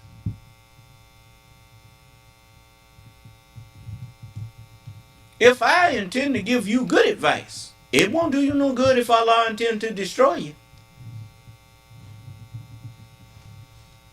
So, now read what the brother had to say, and did you send him the number? Yes, sir. Okay. See, now this tells me whether or not that you're sincere, or whether you just sitting up out there sending messages that you acting like you directing it to me, but it's not to me. You directing those messages to thinking that people that's in the class is interested in what you have to say. But I want to tell you, the people that's in my class not interested in nothing but what I'm teaching. That's why they in here. But anyway, read what he said. Yes, sir. He says you can't be the Lord and send a man at the same time. Wait a minute. You can't be the Lord and sending and send a man at the same time. The Lord and sin? Sin, S-E-N-D. You can't be the Lord and sin at the same time. Maybe he means you can't be the Lord and be a sinner. Maybe that's what he's talking about. Well, he says you can't be the Lord and send a man at the same time. Send what man? What are you talking about?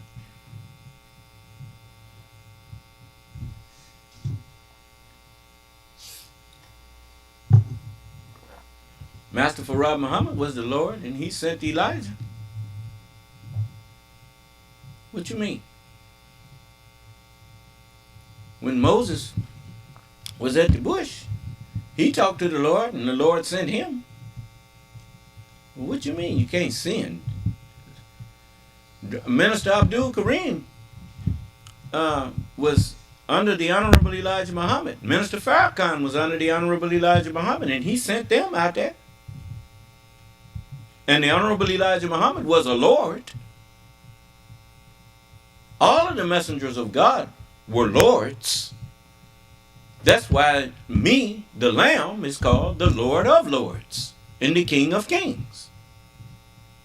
The lords that I am the Lord of is the prophets and messengers. They all respected me. As the Holy Quran says that Allah ordered them to make obeisance to me. And so all of the angels, the messengers, they bow down to me. That's why you can't go in the Bible and find, or the Holy Quran, you can't go in there and find nothing to fight me with. I defy you to find something in the Holy Quran or in the Bible that contradicts me. Find it, and I'll read it. I'll read it. Tell me what chapter and what verse.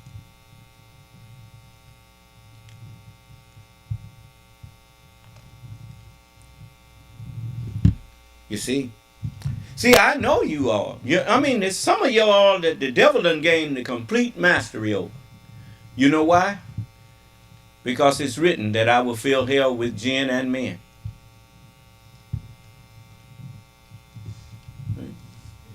I mean, I'm not telling you something that I'm making up here now. Let me show you.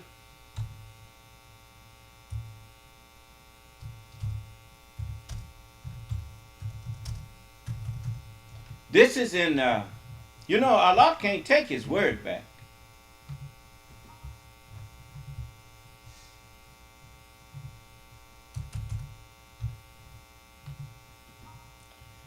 Whatever he say, that's just what it is.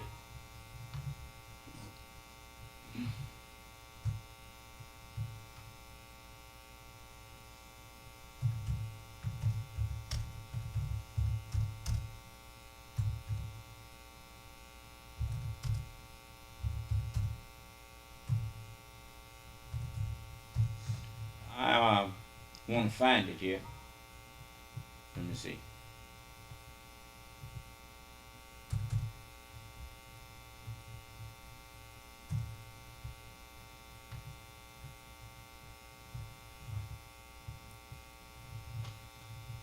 This is some of the hidden truth in the scriptures that you only find it in there once. You know, kind of like them Eastern eggs. Do you understand what I'm saying? It was hidden in there. And this is chapter 32 of the Holy Quran.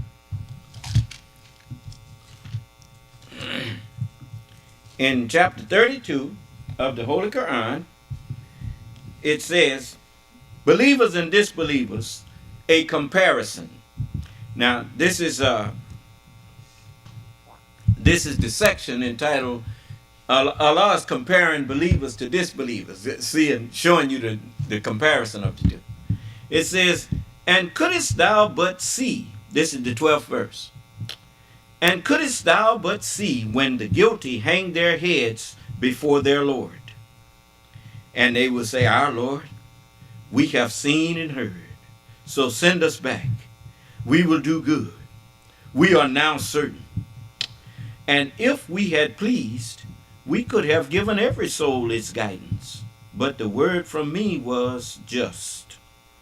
I will certainly fill hell with the jinn and men together. Yeah, Noah's people would have went back and did better. I didn't hear you.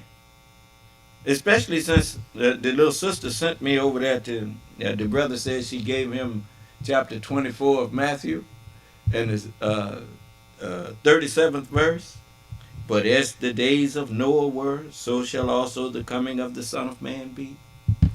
Yeah. And I'm going to tell you something.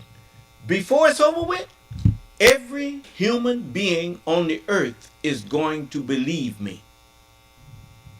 It's just that most are going to believe too late. I mean, you think Noah's people didn't believe after it started raining when they saw it started drowning? You think Pharaoh didn't believe after he started drowning? Huh?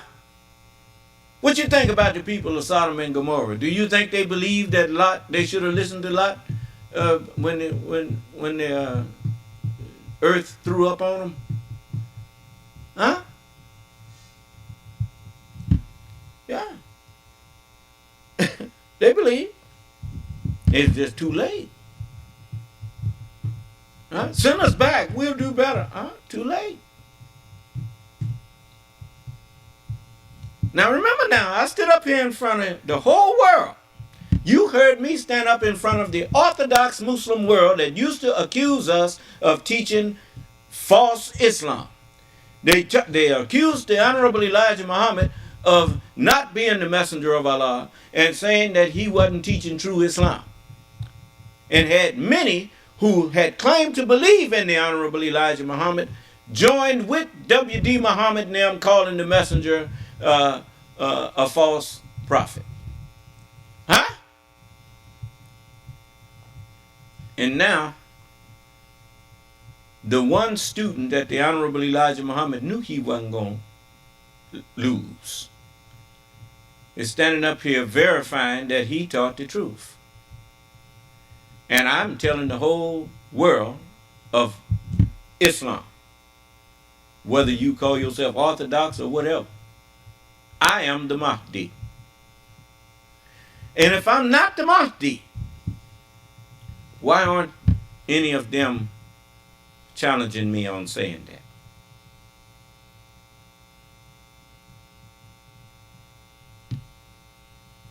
If I'm not the Son of Man, why don't y'all get the Pope to come in here and straighten it out?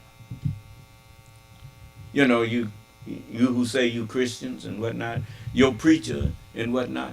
You notice, I invite people to come disagree with me. I notice ain't none of y'all inviting me to your church.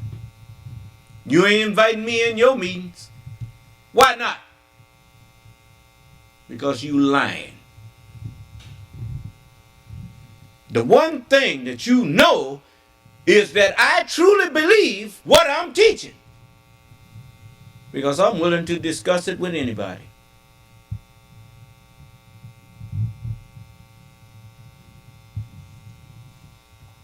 I know you don't believe that stuff you typing because you don't want to have no discussion about it. What? He's here typing a bunch of more. I don't want to hear it. I don't want to hear it. You can send him on packet. Record it and then erase it. You know, I'm not interested in talking to him. He don't want to have no conversation. He wants to sit up out there like a dog behind a fence barking at me. You ever watch the dog when you go up to a fence, the dog barking and whatnot? He barking because he's scared.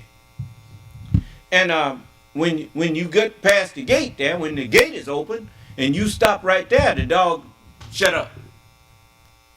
Then when you go further, he start run to the fence again. He know that fence is between you and him. Then he barks some more. Do you understand? On the outside are dogs. Now, see, they don't realize that the scripture is filled with acronyms. Dogs is an acronym for despiser of God. D-O-G. Do you understand? And God is the truth. And I offered $50,000 to these people if they can prove that I'm telling other than the truth. And he ain't accused me of not telling the truth. Huh? So he despises the truth. And so he's barking behind the internet fence. Now, this is what I'm going to say to you. Since you don't want to discuss, you don't want to come in here and discuss what you typing, don't type nothing else on my broadcast. And if you think I can't enforce that, if you do it again, I'm going to throw you in hell. Because that is contemptuous behavior. When you in my class and I tell you how to conduct yourself and you don't want to do that, the thing to do is just leave, brother or sister, whoever you are. If you don't want to conduct yourself the way that I lay out, leave the class. I remember when I was in junior high school. See, in elementary school, they didn't tell you to go leave the class. They put a paddle on you. do you understand? Or he'd tell you to go stand in the cloakroom. Go stand in the cloakroom. He'd make you go back there and stand in the cloakroom by yourself. And when, after he get through paddling you. But in junior high school, they sent you to the vice principal. They just sent you out the class. They said, you go to the vice principal's office. And you wasn't going to refuse to go. You was going. Do you understand? And they know why you was coming in there. When you walked in there, Mr. Skelly knew why you was in there. And he tell you, come on. and when you went back to class, you was a better young man. Do you understand? About 4 good swats will get you. That'll get you straight. And so I'm telling you, I have the authority as let me read it to you, because I don't want you to be able to say, well, if he had showed me that, I wouldn't be in hell. He would have had to do that to me. So I'm going to show it to you. Turn to chapter 50 in the Holy Quran. And if you ain't got no Holy Quran, then how are you in here making judgments about me? Among men is he who disputes about Allah without knowledge, without guidance, and without a scripture.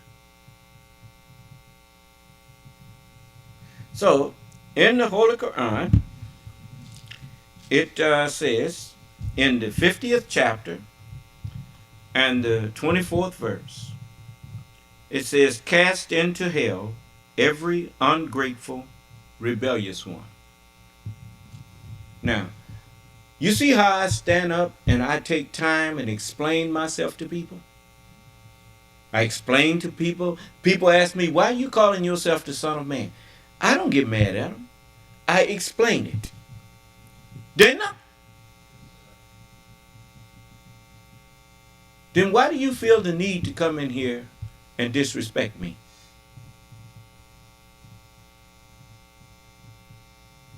Now, I ain't got no playmates. I'm 72 years old, man. And you're not going to come in here and play with me. Now, since you didn't want to have a conversation with me, I erased what you had to say and I explained why. Don't print nothing else up there.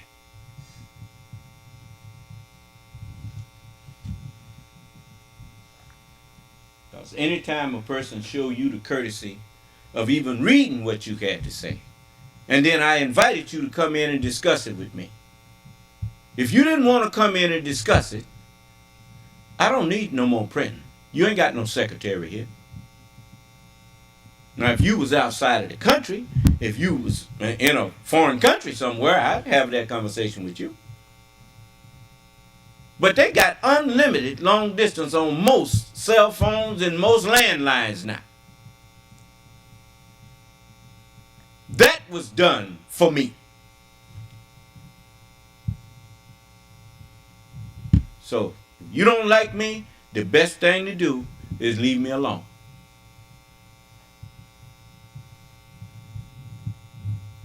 Yeah. What? Someone else, sir. Okay. Robert Brown. Yes. And he asks, how different are the teachings from the NOI? This is the NOI. There ain't no other NOI. It's just like you got money. This is a $20 bill. Now, zoom in on that. This is a $20 bill.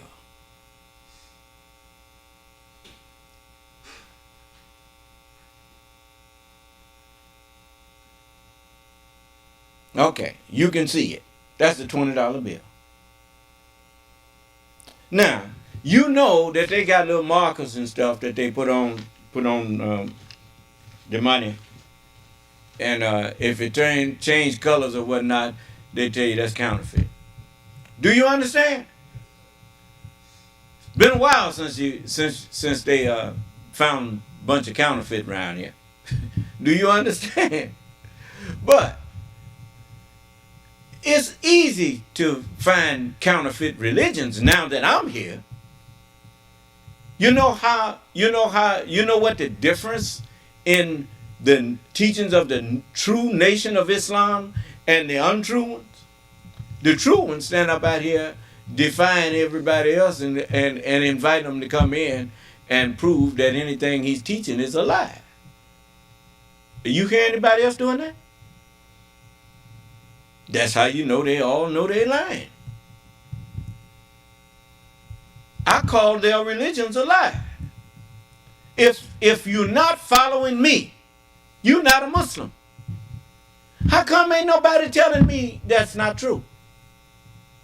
You know why they don't tell me it's not true? Because the Holy Scriptures agree with me. Why didn't you submit when I commanded you?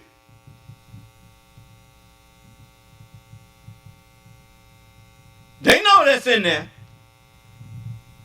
Yeah. So you see, it don't make no difference what I say. They got to just shut up. Now, any more questions? I notice y'all don't go down to these other people and ask them about me. You want to come asking me about them.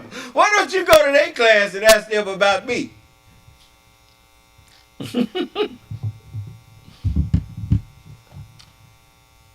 Am I picking on them?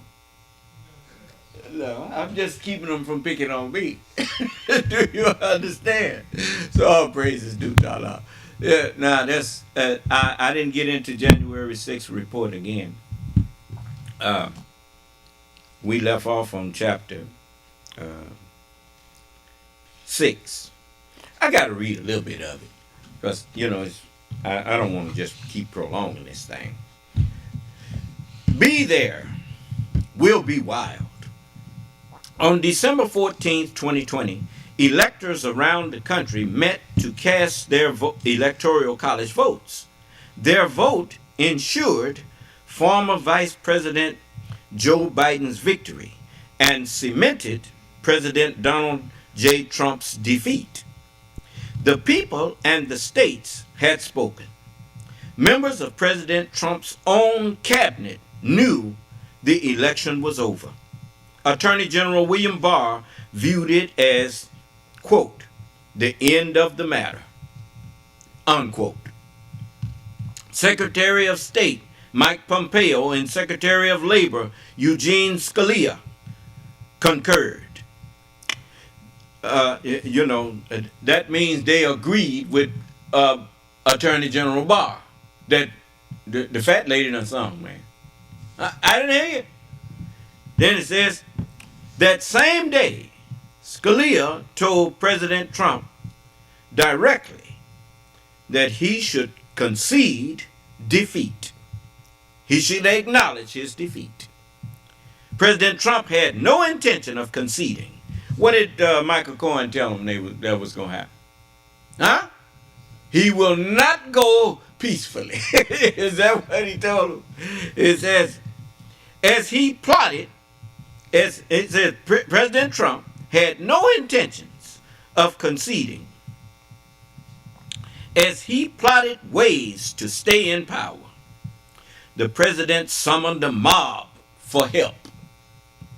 Now, about time they called them people what they was. Why do you keep referring to the Proud Boys and the Oath Keepers as militias? You are subtly trying to suggest that they were legitimate.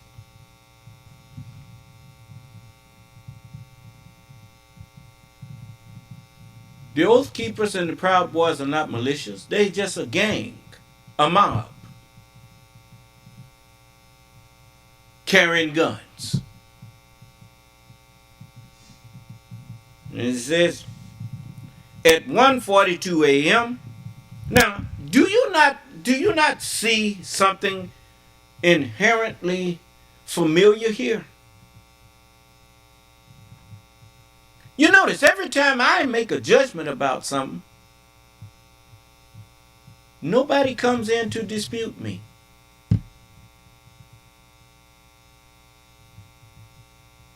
Haven't you noticed that? I told you Minister Farrakhan ain't got no Nation of Islam over there. Did he come in here to defend his position of calling that the Nation of Islam? I even told him he could host my broadcast. And he can tell me when I can speak. I will let him have that so that he won't be able to say I didn't let him speak. Royal thought he could handle me that way. And he found out it don't work like that. Because eventually you're going to have to let me say something. And then when I say something, you ain't going to be able to refute it. No one can refute the truth. The truth is its own defense. All you have to do is ask the man, what does Nation of Islam mean? What does the term mean? Then you would know that he couldn't have no Nation of Islam.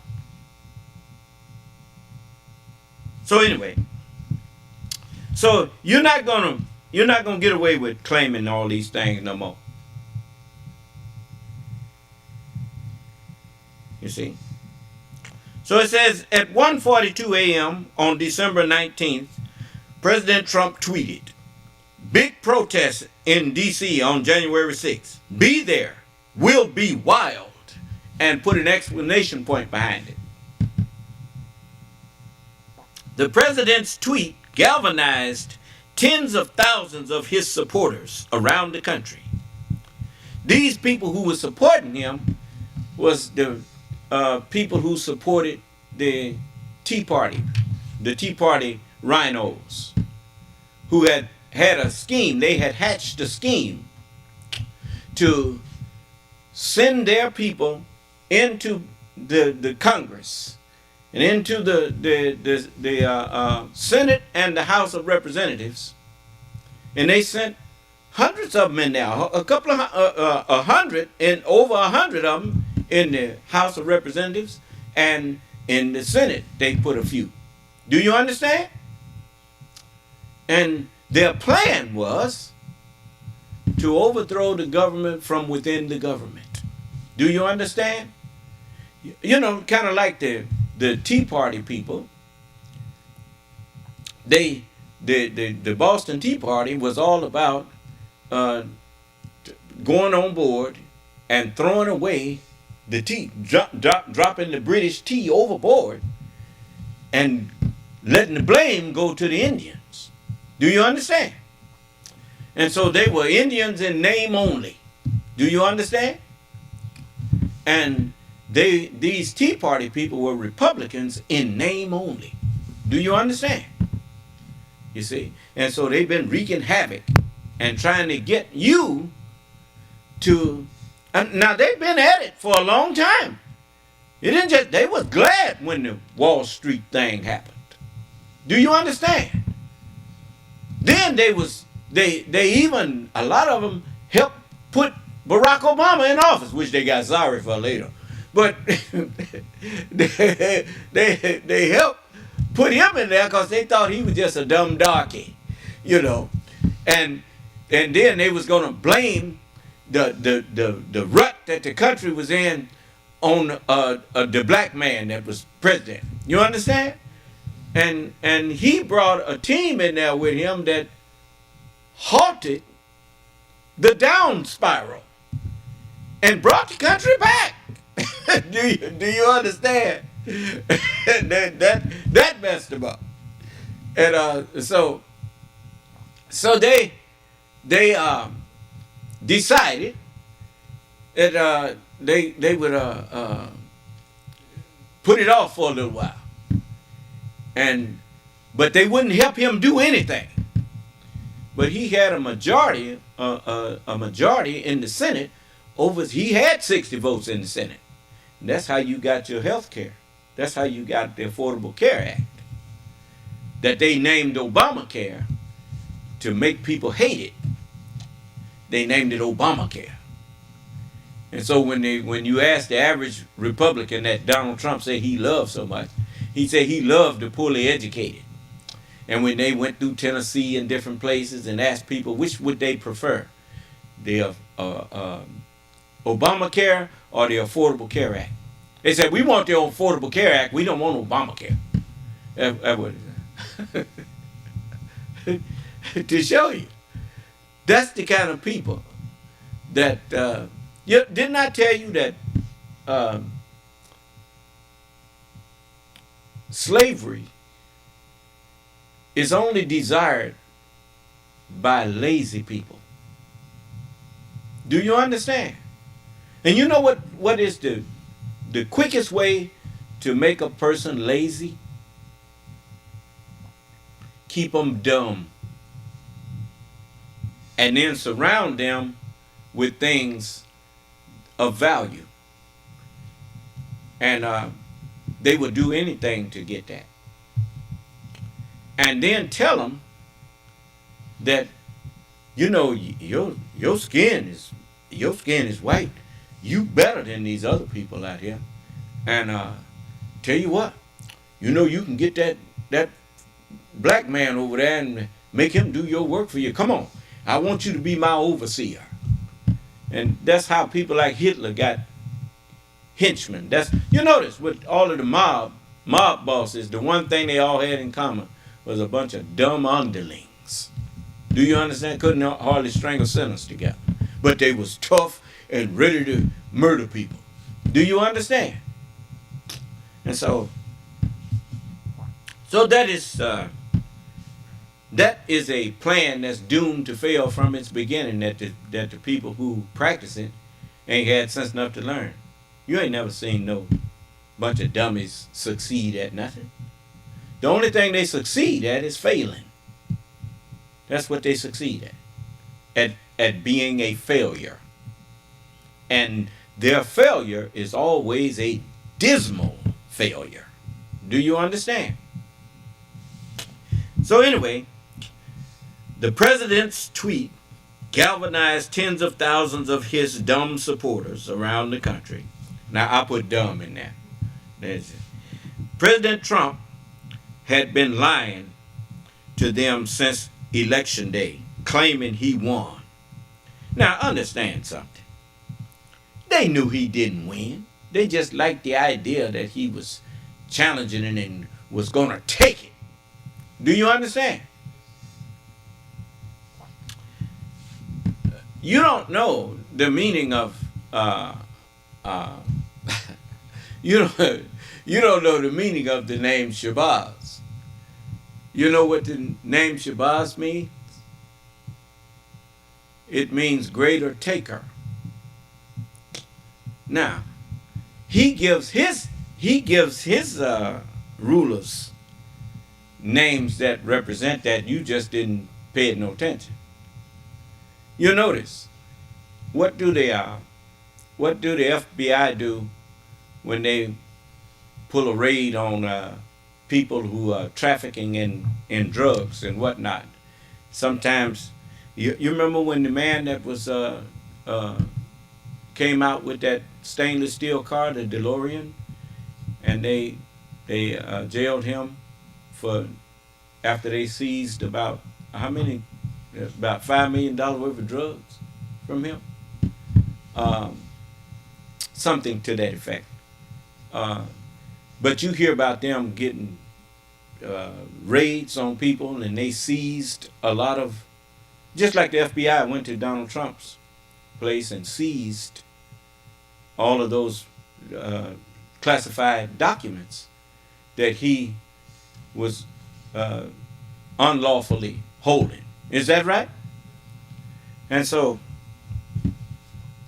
you notice they named the emperors of Rome Caesars. Do you understand? When you seize something, you take it. See? And likewise, the English called the Americans Yankees. When you and then also the Southerners called the Northerners Yankees because they was seizing, taking the country out of the hands of slave makers. Do you understand? They was yanking it away from them. Do you understand? So I mean, it's funny, but I be thinking over these things. So,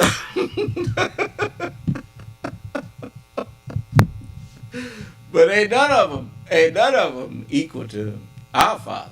Our Father taketh the kingdom from whom he taketh the mind, the knowledge from whom he pleases, and gives it to whom he pleases. Do you understand? You notice, none of y'all gave me this. Didn't I tell you? You notice, before I told you, it wasn't happening as much. After I told you that you was going, matter of fact, I told you before it started happening that these people with these guns gonna be killing their own families. I told you that. You ain't seen nothing yet. Then it says, so the President Trump had been lying to them since Election Day, claiming he won, and that the Democrats had stolen victory from him. Now, with a single tweet, the president focused his supporters' anger on the joint session of Congress in Washington, D.C. on January 6th. Now, to show you that they didn't actually believe that it was stolen, he couldn't say that Congress was in on it. Because in order for them to steal it, the Republicans in Congress and the Democrats in Congress would have had to been going along with that stuff. I mean, and the Republicans in states that were Republican ran. Look at Georgia. It had a Republican governor and a Republican Secretary of State. They told him he lost. I didn't hear you. They knew that it was a lie. All them people that was up there in the Capitol. That's them, what you call them, Confederate flag wavers. All you have to do is look at the January 6th thing and you will see that Confederate flag being brought in there and waved and carried around in the rotunda of that. That was the first time that a Confederate flag had been even in that house. That's what the news said. Had never been no Confederate flag march through the Capitol.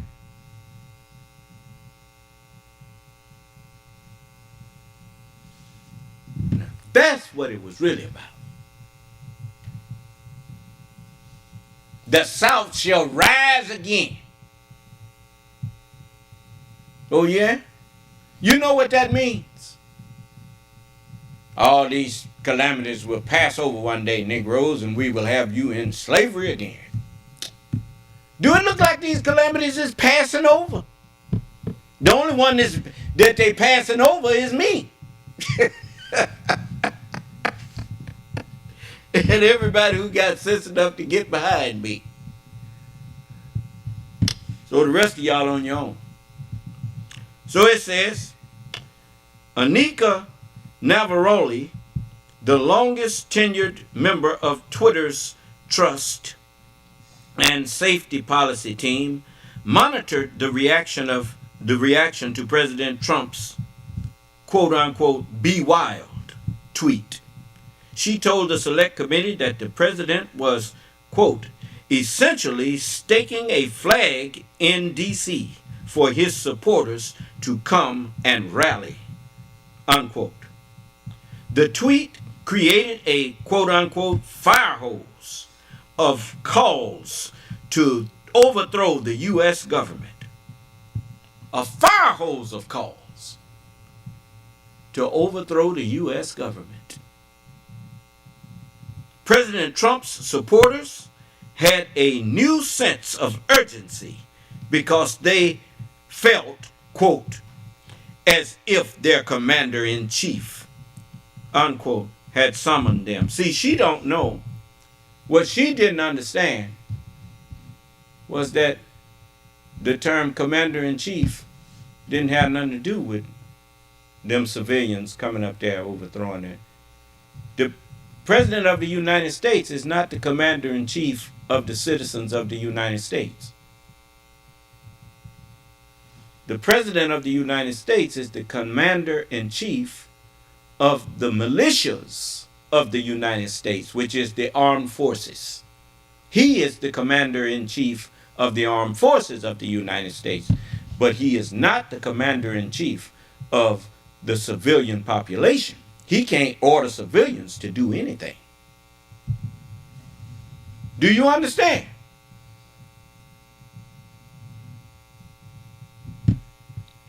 I think I'm going to let you sleep on that. So when them boys talking about our commander-in-chief ordered us to do it, that's a lie. You know how quickly you can prove that that's a lie? That, well, if every president is your commander-in-chief, so if Barack Obama had ordered you to come up there and do that, would you have came up there? Do you understand? And then ask them this. Why don't you suppose that Donald Trump, your so-called commander-in-chief, needed to call on you when he already had the armed forces of the United States at his disposal? How come he didn't call them to come up there and do that? Because what he was doing was unlawful. That's why. So he had to go and get people who did not respect the laws, all of these people who been declaring themselves sovereign. See, McCarthy and them, they tell on themselves and they think don't nobody hear them. You remember, they called every one of them sovereigns. Huh? So when a person is sovereign, then they are not subject to your laws. Do you understand? They are a citizen unto themselves. And so that was tourists visiting Washington. Why? Because you don't call people who are from other countries, who are from other sovereign nations, citizens of your country. They are tourists when they come to your country. Is that right? Okay. So they playing with words on you, you see. But you know what you need to do with people who like to play with things? You can put all of them in the prison and then let them play with each other in there. That's what you do. Let them play in there. So, anyway, yes, what is it, son? Yes, sir. Cameron Osteen says, They want our children dumb so they can take advantage of them. Yeah. They want us all to be dumb, like you remember they used to make it against the law to teach us anything. Because they knew that we were their fathers. And give a nigga an inch, and he'll take a mile. Do you understand? So, I mean, the jig is up, man. I mean, they can't even educate their own children now. You know, it's if their children don't listen to me, they're going to go down with their daddies. They're going to go down with their lying fathers and mothers. But most of them, they waking up. You know, some of the white children, they're not in on this let's go murder black people train. They ain't on that. And so I'm going to try to save as many of them as I can. So, what is it, son? And he says the FBI got caught infiltrating the Black Lives Matter organization trying to get them assassinated. Well, I don't know if that's true. Always check your source before you say that, because there's a lot of people. If you look at, I was always suspicious of Black Lives Matter because they didn't have no leader. And if you don't have a leader, where did they come from? Then you find out that you had these people at the top taking the money, and according to the news, they was buying homes and all that kind of stuff. They wasn't using it to help nobody but themselves. So that's a lot of misinformation is floating around on the internet. So be careful what you let come in. Always find out. Ask people for proof of what they're saying. Because I know back when Hoover was here, J. Edgar Hoover, FBI informants they sent people to join the Nation of Islam. Just like they sent people into the Panthers and things.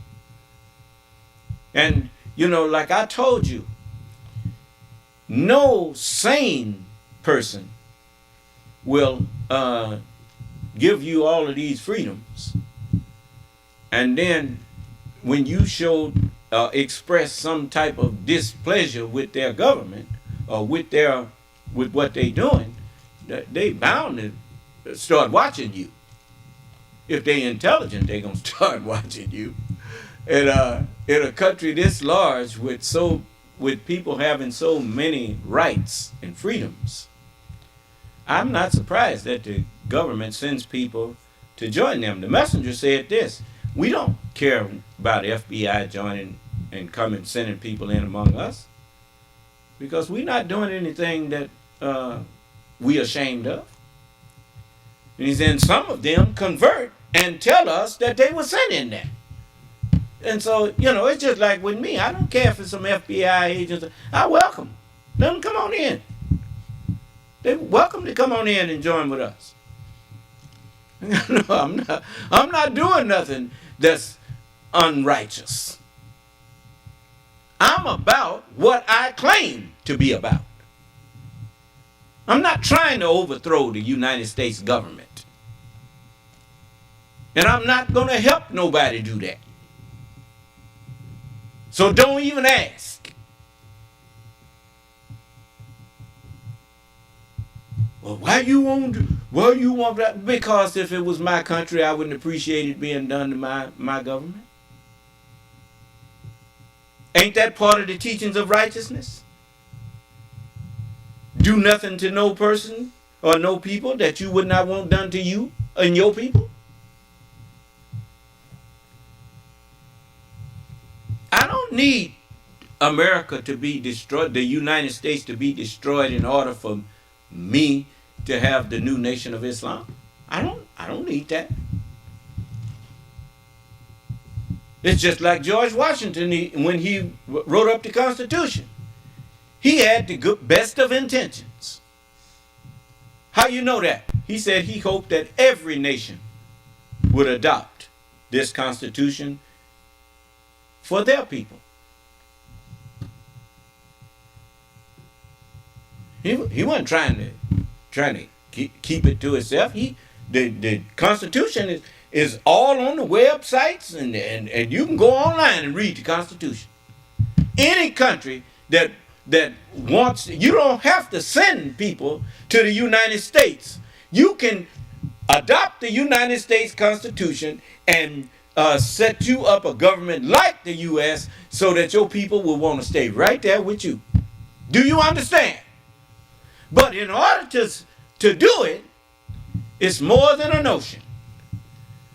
Because people in power have to be put in check, and there has to be a way of putting them in check. And that's one of the things that many people don't understand about a democracy. It's got a lot of systems in it to make it work. You see? So don't be so quick to jump and run with something that people tell you on the internet. I don't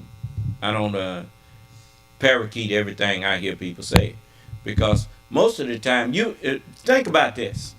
I'm on the air here, and whoever is telling you this kind of thing, why they don't come in and tell me when they hear me saying that I'm supporting, or I would support the Justice Department and going after Trump and all of these people who tried to overthrow the government? Why they don't come in here and try to tell me that I shouldn't support the FBI, or I shouldn't support this, or I shouldn't support that? You know why they don't come to me with that? It's because they know I'm going to question them and in depth to find out what is the facts that they have that I should not support those who are trying to protect their country. I'm not against the FBI trying to protect the United States people. That's what they're supposed to be trying to do. Now, I'm not saying they ain't got no checkered past. They got a past of messing over us. But I ain't never seen them actually fabricate evidence and put false evidence out there against any of the groups that they infiltrated. If they infiltrated them and they was doing stuff they ain't had no business, that's why they infiltrated them, to find out what they were doing. You see? And that's why the messenger said this. He said the job of freeing black people is to be done by a God and a servant. All self-made leaders will fail. The only one who can deal with the devil is God. And if I'm not the Lord, why the devil shut his mouth at me? Always, when I tell you what you do, whenever people bring you something, tell them to bring it to the Son of Man. Tell them to bring it to me. Don't come to me quoting what you hear some of these people out here saying. This is an old trick. Since people can't, now understand something. Name one country that you think is equal to the United States. Just one. Name one country where rags to riches is something that happens pretty frequently. Name another country that people have the freedom that the people in this country enjoy.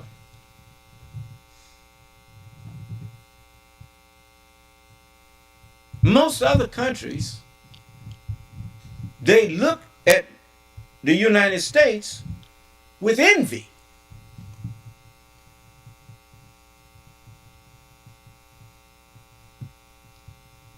They send their children here to be educated not to get degrees, but to get education and come back and help them build up themselves. People risk their lives to leave other countries to come to the United States because of the promise of freedom, because of the promise of, as they call it, the American dream.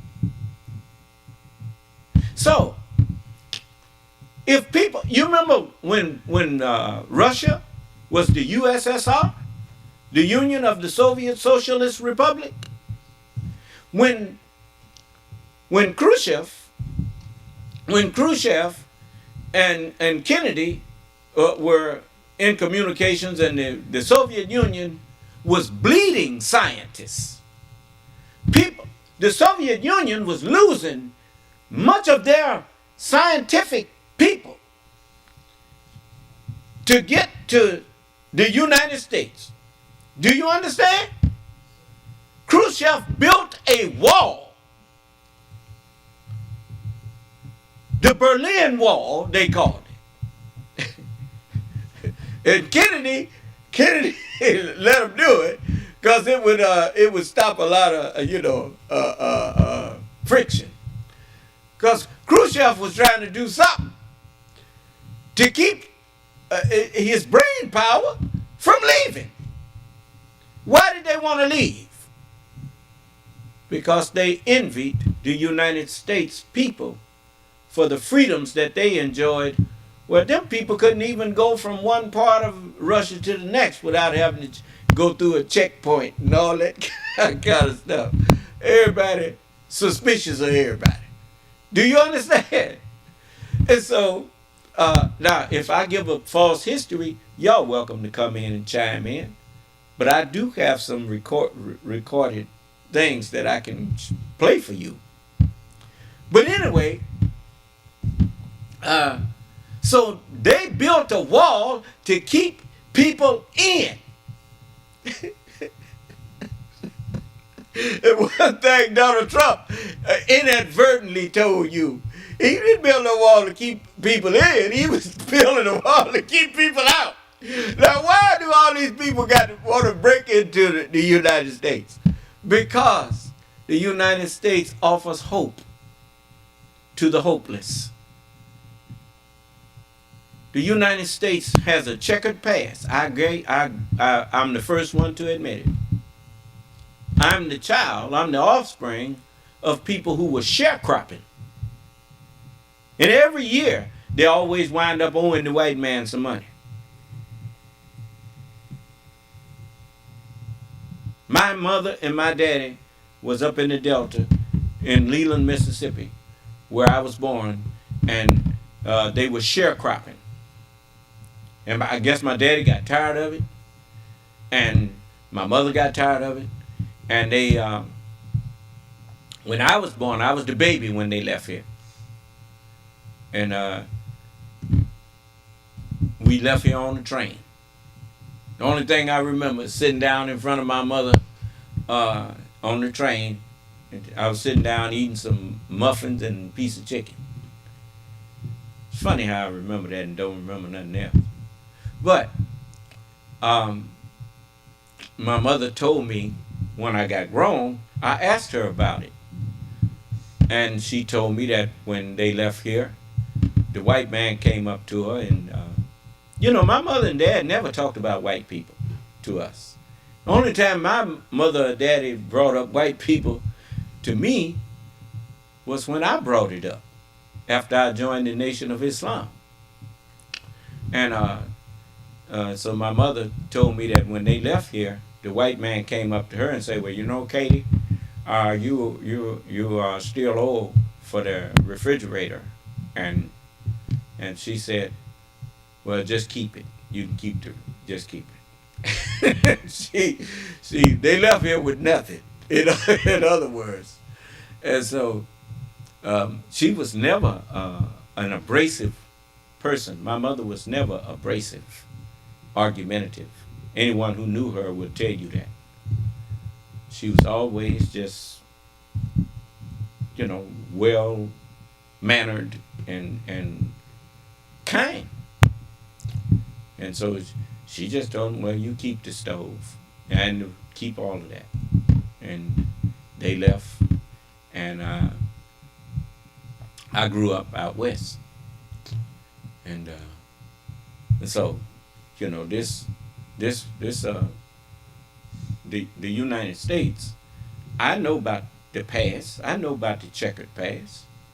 But the one thing most people tend to forget is that even though this flag, this stars and stripes was flying over this country during slavery, but it was also the flag that was flown by those who was against slavery to put an end to it.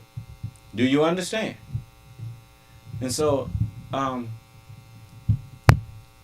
don't just remember the bad that people do. God does not just write down and keep track of all of the bad that we do. Whatever good we do, he acknowledges that too. He takes that into account. And so, matter of fact, he said that a lot of our evil he just overlooks.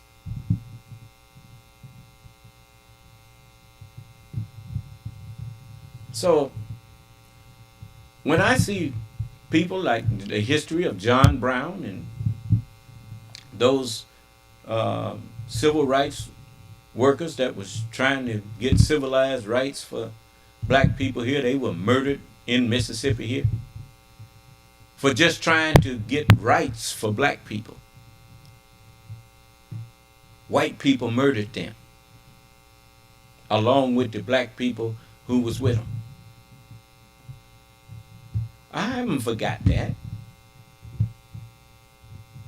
So I have to give justice to people. I look at Joe Biden. Joe Biden was a very good vice president to the first black president. He helped Barack Obama in many ways.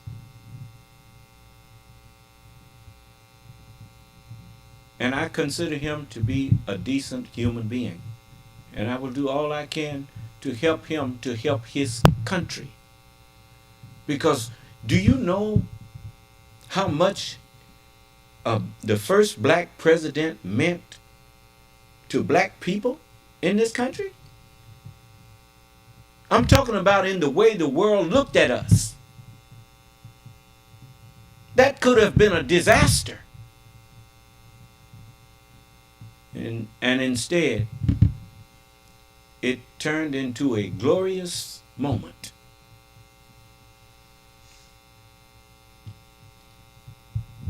To do away, it did away with a stigma that had been attached to black people by white people wrongfully. It just wiped it all out. Is this the people that you call nigger? You see this nigger here running the country and doing a good job of it. He inherited a disaster. And as they say, life dealt him lemons. And he opened up a lemonade stand. Do you understand? I mean, everything that came his way. When that oil spill happened down there in the Gulf, on his watch, Larry, what was it? Larry King. He interviewed President Obama, and he said, "You know, everybody's saying you're so calm. That does this bother you?" And President Obama said, "Yes, it bothers me." He said, "But the American people didn't elect me to walk up and down the hall screaming and complaining. They elected me to do something about it." to handle the problems, not cry about them.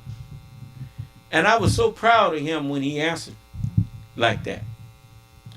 Because a true leader, when things don't go right, you can't sit down and cry about it. You got to figure out what to do about it.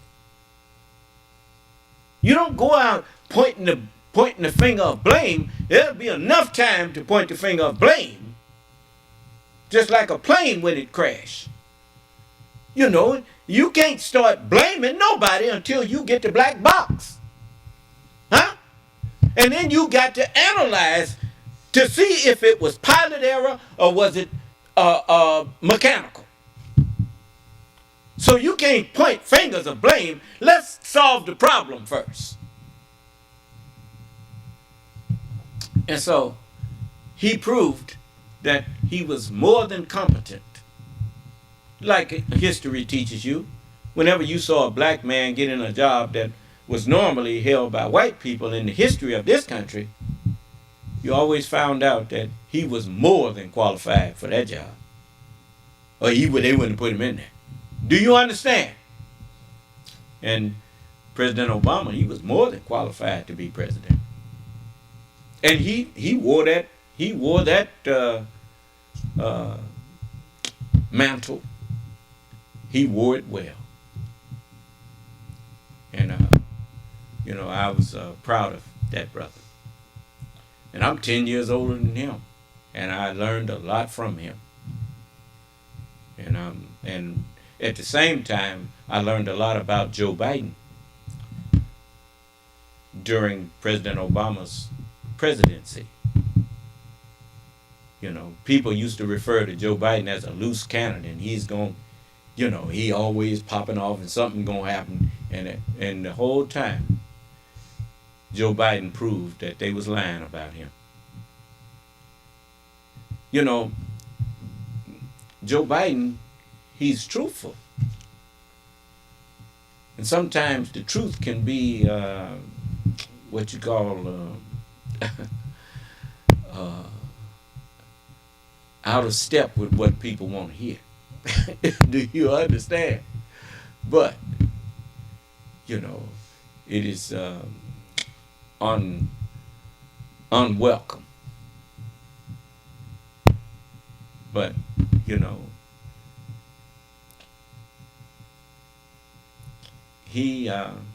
I know he was approached by some of his friends and asked and told, just help us get this nigga out of office. And don't worry, we gonna support you. He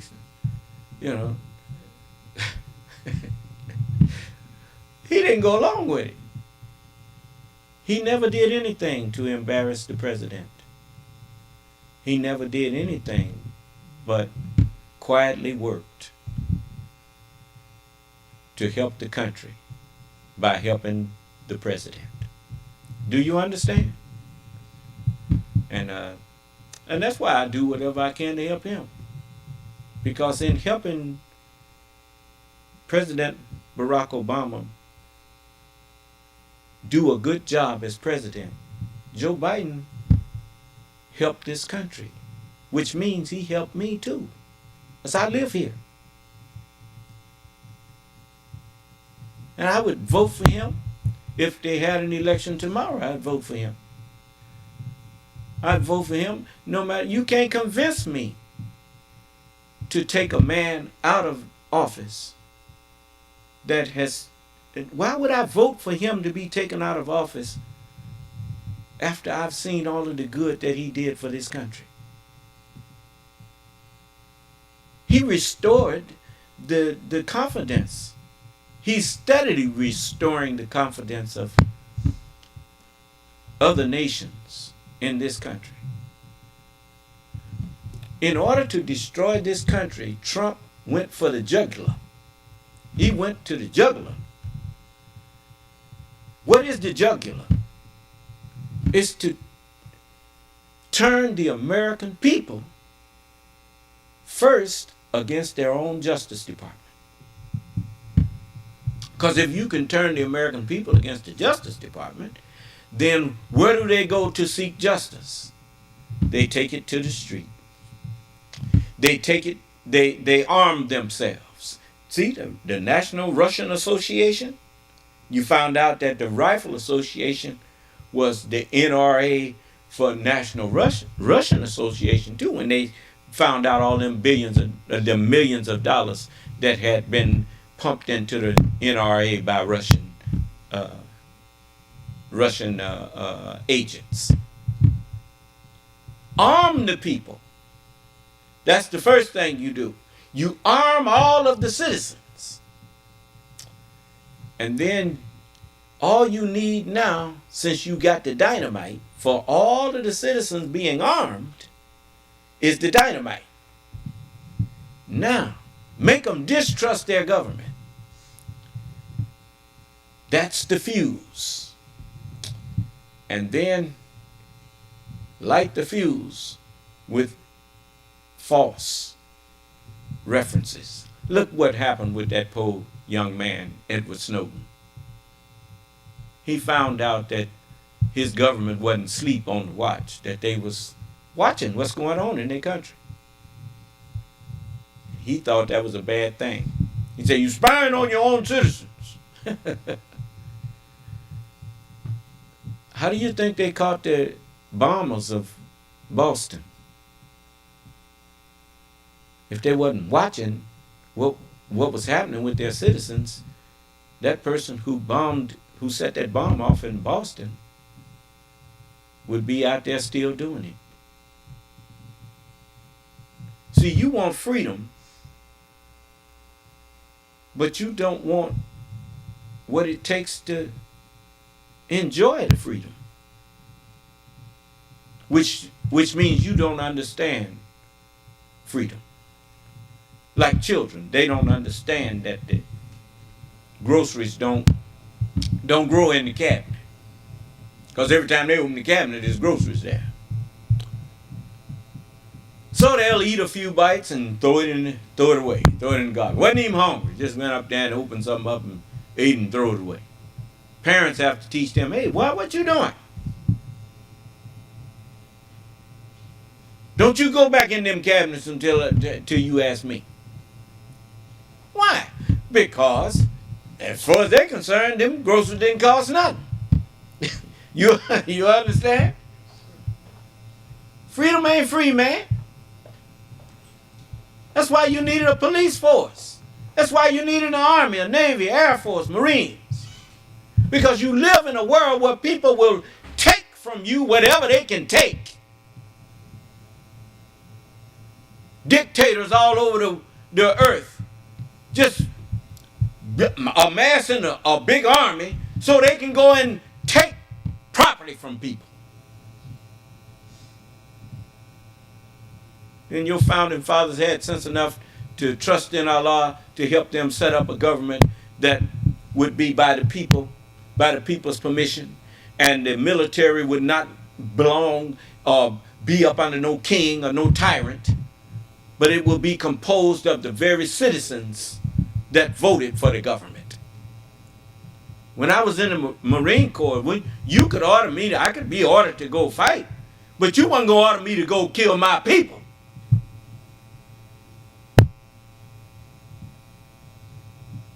Our military in this country is composed of our sons and daughters. They are not mercenaries. They are volunteers.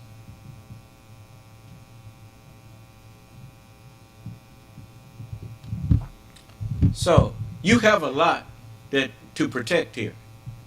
You have a lot to keep watch over. In the military, they call it fire watch. Everybody can't go to sleep. Somebody got to stay woke and keep an eye on things.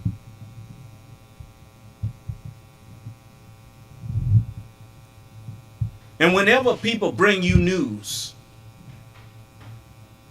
look carefully into it. And since you all don't know how to look into it, you got a man who can look into it for you. Bring them to me. And then listen to their conversation with me. I'm not telling you that the government is full of saints. Ain't no saints in the government. They're just men who try to do the best they can.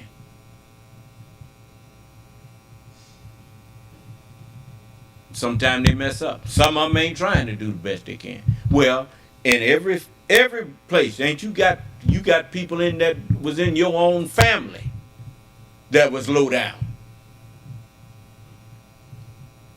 I had some that was low down.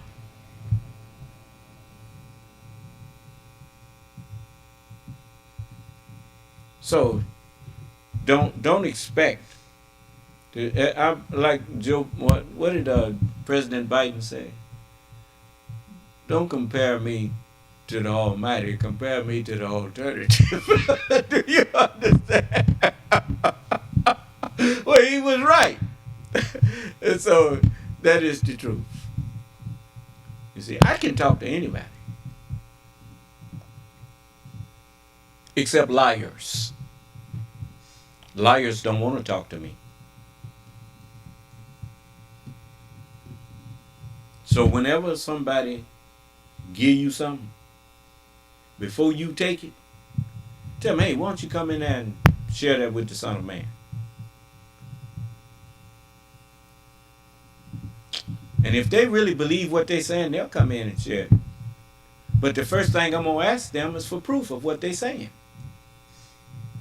Because if you saying things about people that you can't prove, that's known as lying. So it's a simple thing to say, I believe this. When you say, I believe this, it means you ain't got no proof. Do you understand? And if you come to me saying you believe this, I tell you, come back when you got some facts. See, because I ain't going to participate in your gossip. All right. So, any more questions?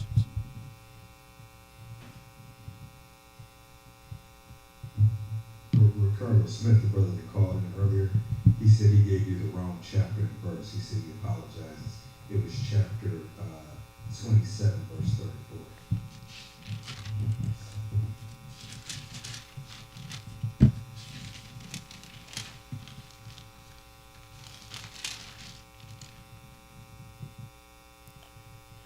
They gave him vinegar to drink mingled with gall, and when he had tasted thereof, he would not drink.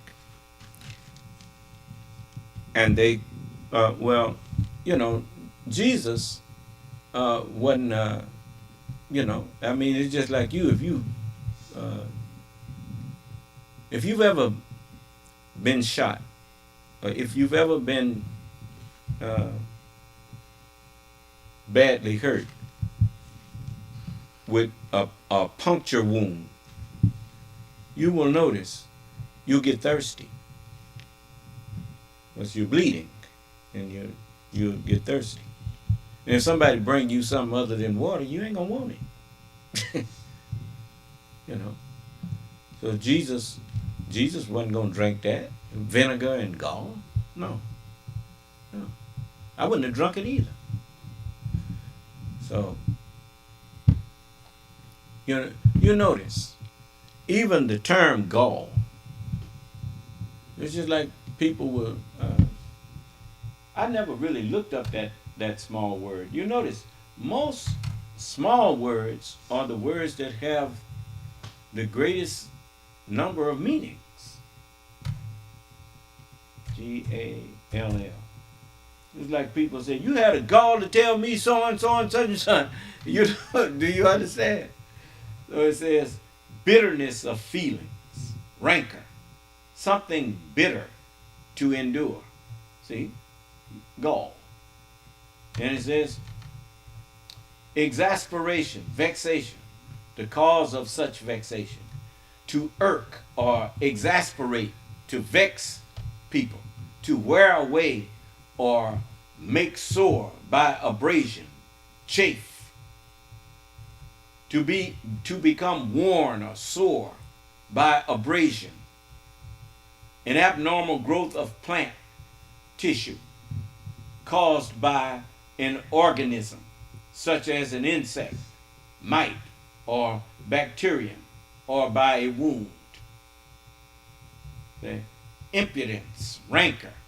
They brought him something bitter to drink. Here, drink this. And Jesus wouldn't drink it. Do you understand? So, why she would bring that up, I don't know. Maybe that's what she think I'm giving. Is that what she doing? She thinking I'm the one teaching gall? No, it don't take gall for me to stand up here and say what I'm saying. I'm quoting the scriptures, what the scripture said about me. I didn't say that about me. The scriptures called me the Son of Man. Jesus prophesied of my coming. So, I tell you what, from now on, if the people who making claims about me not willing to come in and ask me questions like they trying to ask you, don't even bring me what they had to say, because it's insulting. That's how you know when people don't really believe what they are telling you. They don't want to talk to the one that they talking about. That's not the actions of a just person. And if you are not just, how are you going to make judgments about me when you've proven to be unjust, even to yourself, because you've made yourself look like a liar because you're not willing to talk to the person that you are talking about to their face. Even in the devil's court, this white man's world, a man has a right to face those who are accusing him.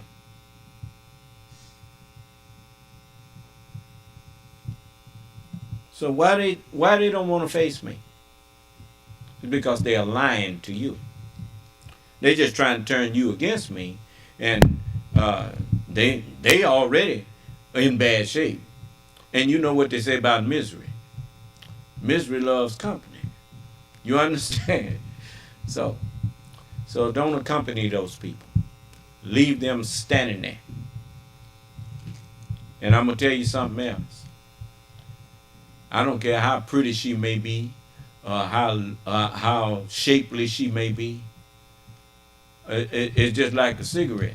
You can dress it up and make it all pretty and everything. I still don't want it, because it's poison. You put your whiskey and wine and beer in all these pretty bottles and everything, but it's still poison. And a person like that ain't nothing but poison to you, brother. Stay away from them kind of people. And I'm going to tell you something else. When she fall out with you, she'll be talking about you behind your back. And mostly lying on you. So anyway. Any more questions? Well, then it's been almost 3 hours. I didn't mean to go that long, but y'all kept me talking, so I'm going to leave it there. May Allah bless us and keep us safe and in our right minds. And until tomorrow, let's see. I left off on. I was still on the first page, huh? Okay, I left off at the paragraph where it says Annika Navaroli. I'll start there. That's about the third paragraph down on page 499. Okay. I know I read Annika, but I'll start there again. I know I didn't finish reading that paragraph. Yes, I did. So we'll start at for many extremists. Okay. May Allah's Salam Alaikum. This session is no longer